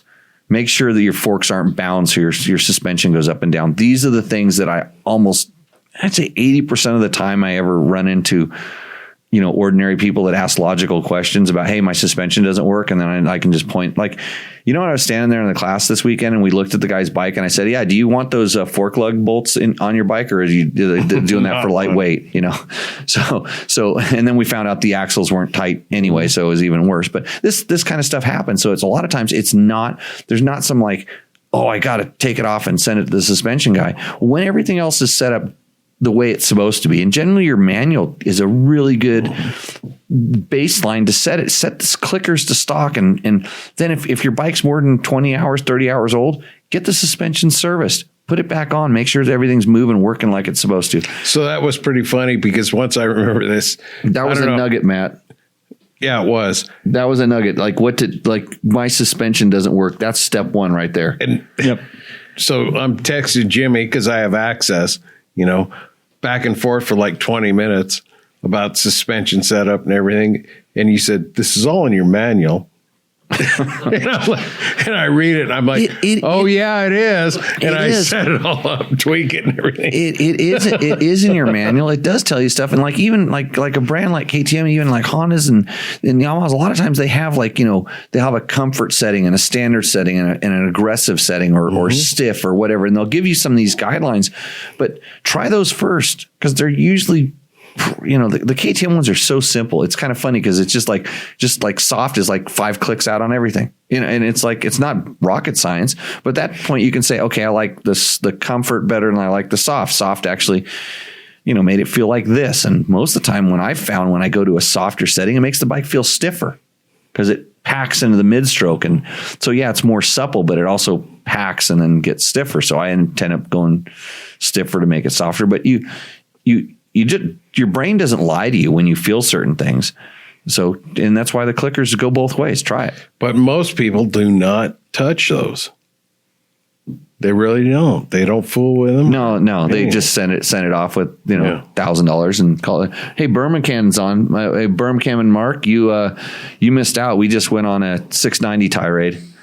He's another one of my, he's my follower. He actually, he introduced me to the church of anti 690. Oh, really? Yeah, he was the one. He's so XR 650. He'd probably be really bummed wherever I put that XR 650 on the Rooster Ender board. He'd probably think it goes above the 570. Not even close. Not even close. We have any more of these awesome questions? David Kessler. So this is going way Kessler. back. I like that name. Sounds smooth as silk. That's the stuff you leave in your motorhome for months to warm. Years. Yeah, and it gets I don't warm better. it there. It's just whatever the temperature is. All right, we digress. This kind of goes back to that 144. He and the other guy were going back and forth about trying to diagnose it. 20 minutes of sucking dirt because of a poorly installed air filter would take all of your compression away. Hey, I gave him more credit than that. I did not. Yeah, that's exactly right. But I just said, okay, I'm going to give this guy more credit than misinstalled air filter or, not mixing the oil properly or any of the I'm giving the basics. I'm giving the viewers of this show and the people that ask questions more credit than they deserve. I ordinarily would. Okay, next question. So hey, Matt, I can't remember if I asked this one before. And the pull-up bar is right over that door. It's okay. Hey, I'll do my pull-ups. Unlike you, I haven't seen you do your pull-ups. I did one today. Logan called them out. I think you might have like 100 more. Oh, sure. Yeah. It's on a catch-up, but I'm still recovering from something. Right. How big my belly is and the fact that it's hard to pull myself up. It's okay. You should do a half marathon this Sunday. I might do it. Yeah. And if it's longer than a half marathon, I kick your ass. Next question, please. All right. So I don't think I asked this one before, but this guy did ask one. So Ryan 666 again, he's asking, should you go with the manufacturer recommendation oil or a different oil? In what? In just whatever, just general. This is Gris Real stuff. No, we got to do a Jimmy list of first most important. So with oil, have oil in it. Right. With electrical failures. So like we said, what was the last thing you changed? Like we said, well, no, with any failure, like we said earlier,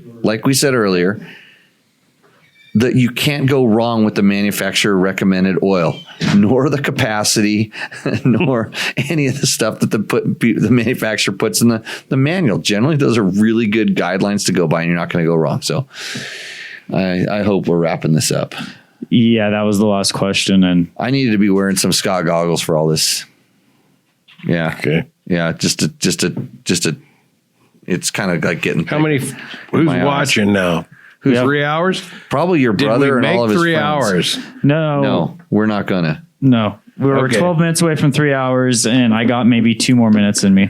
There's really no reason just to make this show longer for the sake of making it longer. No. It's Just fine. punish it. Generally, it's like 2 hours, and I'm sure the ratings go downhill from here anyway. So Actually, they've held pretty hey, consistently. San Felipe Because Bob, I'm here. I still have your shirt here, your Preston Campbell ISD shirt, by the way. So it's waiting for you. I miss Berm Cannon Mark II. I'm sure we'll see him in the future. But hey, thanks everybody for joining in. Thanks for sticking around for this long. If you stuck around for this long, you're probably on a really long drive someplace and you just started this and you said, holy crap, where did that 3 hours of my life just go? It's gone. You can never get it back. And if you weren't driving, you're never getting it back. And I'm sorry. So with that, we will see you out in the trail and cheers, buddy. See ya. See ya.